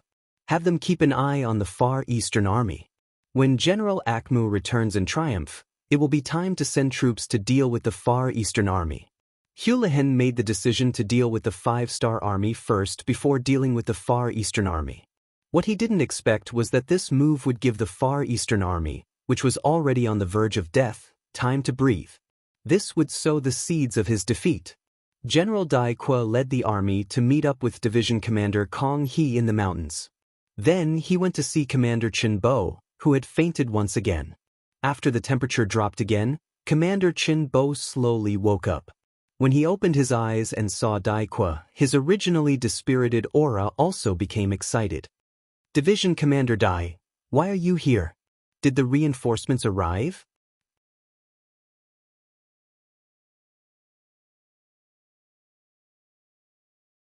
Chapter 1381. Yes, General. The 6th young master has arrived personally. He's bringing close to 100,000 soldiers and logistical personnel towards Al City. Dai Qua held Chin Bo's hand tightly as he spoke in an equally excited manner. What? The 6th young master has arrived personally? Ha, that's great. Cough, cough, cough. Chin Bo coughed violently because he was too excited. Sir, please take care of your body, Dai Qua said with concern when he saw Chin Bo's face turning red. It's fine, it's fine. The 6th young master is here. I'll get better soon. Ha, Chin Bo laughed again after he panted for a while. Although his fever had not completely subsided, it was obvious that he was in a better mood. Dai Qua was relieved when he saw that Chin Bo seemed to be in a good mood. Without this person, he would not be a commander. He was grateful to his savior, so he asked for instructions when he spoke. Sir, I brought a radio this time. Do you have anything to say to the 6th young master? Radio? That's great. Report the Far Eastern Army's situation to the 6th young master immediately and ask for further instructions. Chen Bo's expression became more excited. He looked like he wanted to receive Yang Chendong's reply right away. The radio was taken out and the report was sent out immediately after it was connected. Chen Bo narrated in detail about the fall of Arching and Chin Bo's suspicions about some of the officers in the army. Before his suspicions were resolved, he did not dare to gamble with the army. Therefore, he did not move the army without permission and reported the situation one by one. When the radio was sent out, Yang Chendong, who was far away at the Amuga River, had already dug a pocket. He was just waiting for the Mongolian cavalry to enter. At that moment, Commander Dai Qua's telegram was sent to him. Yang Chendong calmly read the contents of the telegram. He wasn't angry, nor was he angry. As a lone army, the Far Eastern Army had been subjected to all kinds of tests ever since it was established. Due to geographical reasons, they couldn't get the support of the 5-star Army headquarters. This caused problems to arise during the construction process. The process of taking a new path had always been tortuous. Yang Chendong had long anticipated that there would be various problems. It was just that he had suffered a huge loss this time. Even the city was lost, which was far beyond his expectations. Fortunately, according to the telegram, the other supplies from the first city and Chichen City were stored in another safe place and were not lost. This could be considered a blessing in disguise. As for what Chen Bo said about the problems in the army, Yang Chendong could understand. After all, other than the initial part of the Far Eastern Army soldiers, the rest were recruited from the local area. Such an army would not have any problems if nothing happened. However, once they encountered adversity, it was hard to say. However, no matter what, Chen Bo's method of dealing with it was still good. He completely hid the army and controlled them. He did not allow any of them to go out. This could ensure that the army would not fall into chaos. Of course, this was not a good plan. At least, it was not a long-term plan. Fortunately, Yang Chendong was here. All of this would not be a problem anymore. Come, send a telegram to Chen Bo, tell him that he can release the army. Tell him not to worry about the problems in the army. If there are problems, solve them. If the pustules don't show up, there are always hidden dangers. Now, it's time to dig out these tumors. With his hands behind his back, Yang Chendong's aura surged, giving people a feeling of omnipotence. This time, since he came to the Far Eastern region, he naturally had to solve the problem. It would be fine if those disloyal people were honest. However, if they dared to do anything extreme, he did not mind using some heads as a sacrifice. Facing the foreign races, Yang Chendong would never be polite when he raised his butcher's knife. The telegram was quickly sent back. Yang Chendong also returned his thoughts to the present. Just now, the scouts had reported that the 10,000 Mongolian cavalry reinforcements had already left Arching and were heading towards the Amuga River. They didn't even bring any rations with them. It was obvious that they were here with the intention of plundering. They would appear in front of him in 3 days. Come to die. Yang Chendong walked out of the tent and looked in the direction of Arching. He saw countless 5-star army soldiers digging horse traps. His eyes were filled with anticipation. Akmu personally led the 10,000 Mongolian cavalry and rushed day and night. In less than 3 days, they were 30 miles away from the Amuga River. The scouts had already been sent out and there would be news soon. While arranging for the army to rest, Akmu also waited for the news from the scouts. He had already prayed to Tingri more than once that the 5-star army would not escape. Perhaps the prayers were effective, as the scouts returned and reported that the 5-star army was just 20 miles away from them. That's right. When he heard that the enemy was not 30 miles away but 20 miles away, Akmu heaved a sigh of relief. This was enough to prove that the 5-star army had been rushing and not waiting at the same spot. If the 5-star army's position did not change a few days ago, he would have thought that the enemy already knew that he was coming and had prepared a trap for him. But now, the enemy had left their original position. This was enough to prove that his suspicions were unnecessary. In the past few days, the 5-star army had only rushed a few dozen miles. Not only did this not make Akmu think too much, it even made him look down on them. Just from the speed of the other party's movement, they were not a strong army at all. Naturally, his confidence in this battle had risen a little. Pass down the order. The army should have a good rest. We will attack the camp tonight. All right, let the people guarding a Heki relax and prepare some good food for him. Akmu said with a relaxed expression. He had some suspicions about a Heki before, so he arranged for people to watch him. Now that he did not have so many suspicions, he did not need to watch him too closely. Who knows, he might be a meritorious official. As the general that the Khan of Siberia relied on the most, Akmu was very proud and also very careful. He did not even send people to contact General Ulu. He decided to send a message after the attack tonight. This way, he could guarantee that he would take all the credit and not leak any information before the attack. It had to be said that this kind of consideration was very careful. But this time, the opponent was Yang Chendong. He was a war god who had carried out countless dangerous missions in both his previous life and this life. If they had to be compared, then one was the bright moon in the sky and the other was the light of a firefly. There was no comparison at all. Even though Akmu used all his methods, none of his actions could escape from Yang Chendong's grasp. When he learned from his scouts that the Mongolian cavaliers had entered a resting state while he was 20 miles away, he predicted that they might come to ambush the camp at night. After calling Tian Hu, Beta Persei and the others, Yang Chendong gave the order to meet the enemy tonight.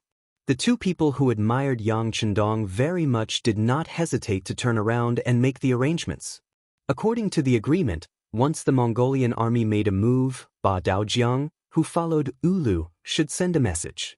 But now, there was no news, so it was a bit hasty to prepare to meet the enemy. But the order was given by Yang Chendong, so no one doubted it.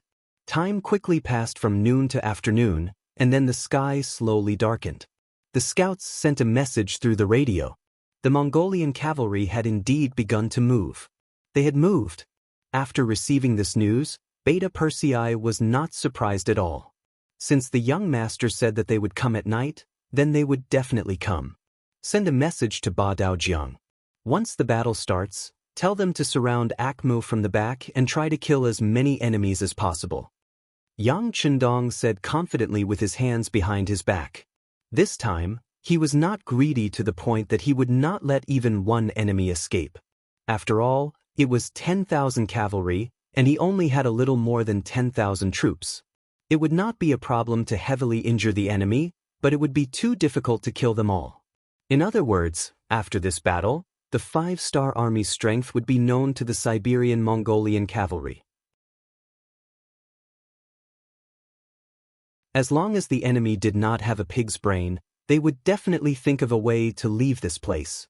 Taking advantage of this opportunity, they would kill as many enemies as they could. The 5-star army had already made their preparations.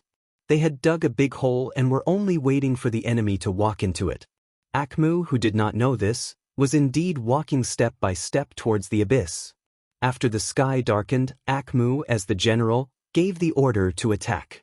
10,000 Mongol cavalrymen got on their horses and charged over in a grand manner, causing the birds in the forest to fly into the air in a panic. They seemed to have sensed the powerful killing intent as well. It was only a distance of 20 miles, and the Mongolian vanguard who had already planned out the best route took less than an hour to reach the area 2 miles away from the 5-star army's camp. At this moment, the 5-star army's camp was in a state of panic.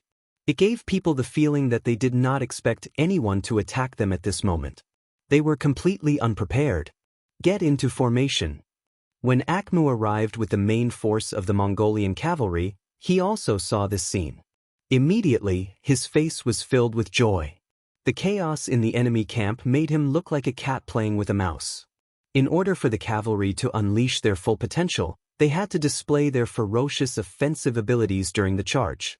Only by doing so would they be able to severely injure their opponents at the first moment and gain the initiative on the battlefield. This also required them to spread out in a formation that was dense enough and not obstructed each other at the same time to ensure that their combat strength could be better displayed.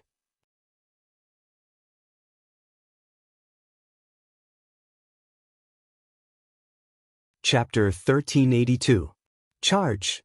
Akmu, who saw that the formation had spread out, could not wait to give the order to charge.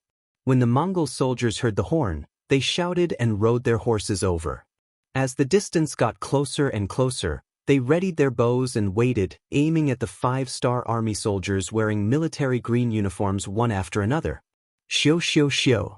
Xiu xiu xiu. When the distance between the two sides reached the range of the arrows seemed to have grown eyes and shot towards the soldiers of the 5-star army who were running back and forth in the camp without the need for any orders. In a short time, more than 100 5-star army soldiers were killed or injured by the arrows. Such a glorious result greatly boosted the morale of the Mongol cavalry. This was especially true for the cavalrymen at the very front. They had already disregarded the formation and charged forward as if they would not be able to kill the enemy and gain merit if they were a step too late. The hope of victory had already made them lose their sight. These Mongolian cavaliers did not notice that the so-called 5-star soldier they had killed actually looked very similar to them. In reality, these people were the Mongol captives that Yang Chendong had captured. Before the war, Yang Chendong had promised these people that if they were lucky enough to survive this war, they would be exempted from the death penalty. After that, they would only need to work in arching for 3 years before regaining their freedom. With the temptation of death in front of them, these surrendered soldiers had no choice but to fight. Almost 2,000 captives wanted to fight. However, the flames of war were merciless and swords and spears had no eyes. Soon, more than 200 people were killed or injured, and this number was constantly increasing, causing waves of cries for help. Akmu did not know about this. When he saw so many 5-star army soldiers die in front of him, he was completely blinded by victory. At that moment, he seemed to see countless treasures piled up in front of him for him to take. Not only Akmu, more and more Mongol cavalry were deeply stimulated by this temporary victory. They shouted and swung their swords. Sometimes, there would even be laughter after they hit their targets. It's about time. Under a big tree at the periphery of the battlefield, Yang Chendong saw that the enemy's front and middle troops had entered the pocket. His eyes finally showed a hint of killing intent. He looked at Beta Persei beside him and said, "Blow the horn of charge." Beep, beep, beep, beep, beep. The loud horn suddenly sounded in the silent night. It was like a clap of thunder in the ears of the Mongol cavalry. After the bugle call sounded, the wooden planks around the camp of the 5-star army were suddenly removed, revealing wide and long horse traps. The sharp treetops in the pits were like ogres with their bloody mouths wide open, waiting for their prey to enter. The sudden sound of the horn and the pits around them scared the Mongol cavalry who had already charged into the 5-star army's camp. Their first thought they had fallen into a trap. They looked around like birds startled by the twang of a bow, and their eyes filled with fear. What's going on? As the commander of the army, Akmu was also trapped in the camp. After the sudden change in the situation, his face turned completely gloomy. His years of experience on the battlefield told him that things were bad. But in front of so many soldiers, he didn't want to admit this. So after shouting, he looked at a wooden box placed in the tent and shouted, "Men, pry open this box for this general." 2 soldiers stepped forward after receiving the order. Then, a hole was opened in the wooden box under the great force. Then, a cry of surprise sounded, "This is an empty box." "What? Empty?" Akmu's face changed drastically. Then, he pointed at the other wooden boxes and some jars and shouted, "Open, open all of them." In an instant, a group of soldiers rushed forward. But the result was not good. The wooden boxes were all empty. There was something in the jars, but it was not wine. It was kerosene. "Not good, it's kerosene. Be careful of a fire attack." Akmu cried out. As if to coordinate with him, countless torches suddenly appeared around the camp, illuminating the area as brightly as day. Countless cavalrymen were holding fire arrows, ready to fire. "Surrender and you can live. Those who resist will die." The voice of persuasion sounded out again.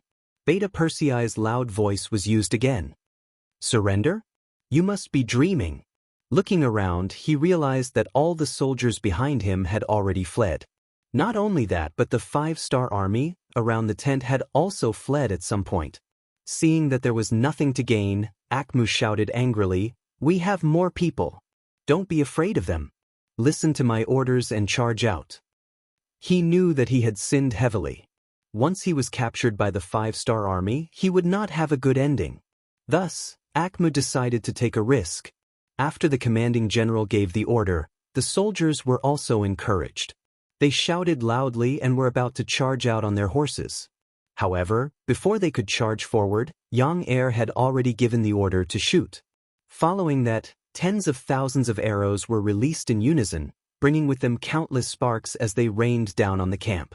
The curtains of the tents were flammable to begin with, and with the help of the kerosene, very soon, a huge net of fire rose from the places where the fire arrows landed, and it wrapped around the Mongolian cavaliers one after another.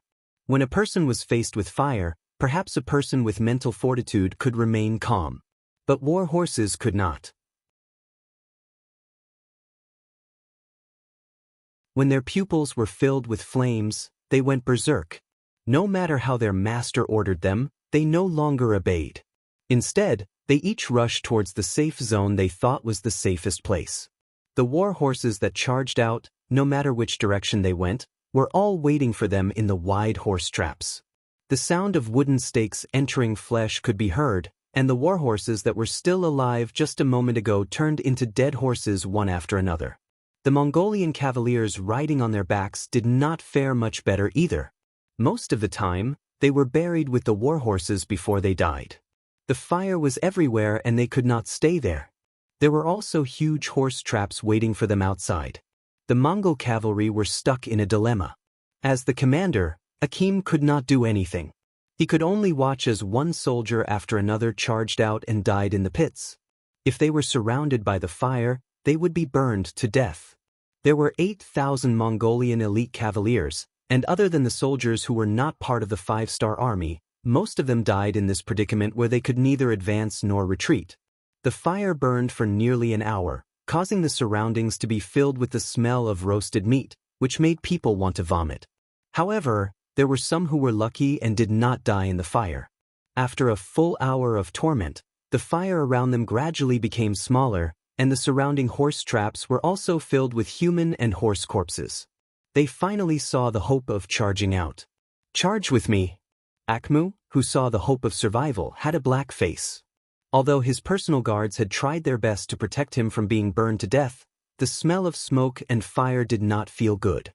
Now that he finally had a chance to show off his skills, he hollered out and was about to launch a counterattack. At this moment, Akmu had close to 1,000 soldiers who could still fight. There were also 2,000 to 3,000 injured soldiers. Although they couldn't win with these, it was still possible to carve out a path of blood. In the hearts of many Mongolian cavalry, they were invincible on their horses.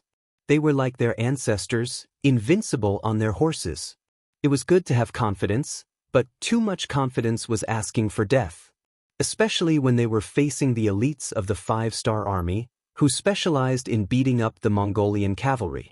From the moment they charged, their fates were already decided. "Soldiers, charge with me." Tian Hu, who had been waiting by the side, pulled out his 2 cavalry swords. He had wanted to experience the skills of the Siberian Mongol cavalry.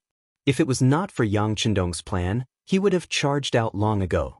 Luckily, there were still a few thousand enemies left on the battlefield, which was enough for the No. 1 cavalry army to practice their swords. A truly strong army did not depend on how hard they trained.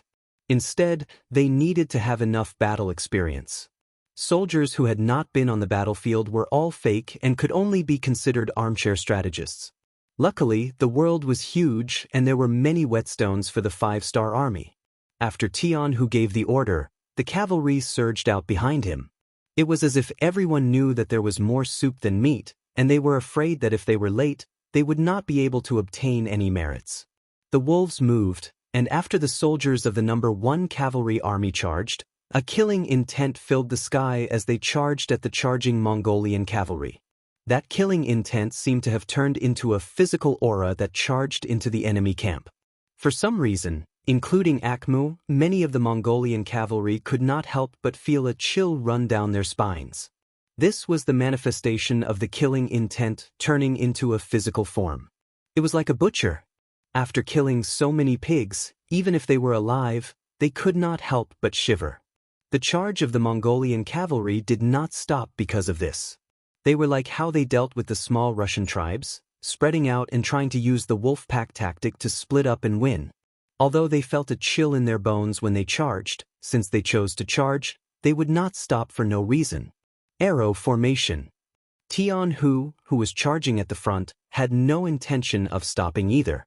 This was not the first time they had faced a pack of wolves, so they used the short arrow formation to charge forward as if they were familiar with it. Countless facts had proven that the Mongolian cavalry were not scary. They just needed to maintain their hearts and charge according to what they had learned in their training. You're tuning in to the Wang Lin's Journey YouTube channel. Don't forget to subscribe and join us on this journey to catch the most captivating stories.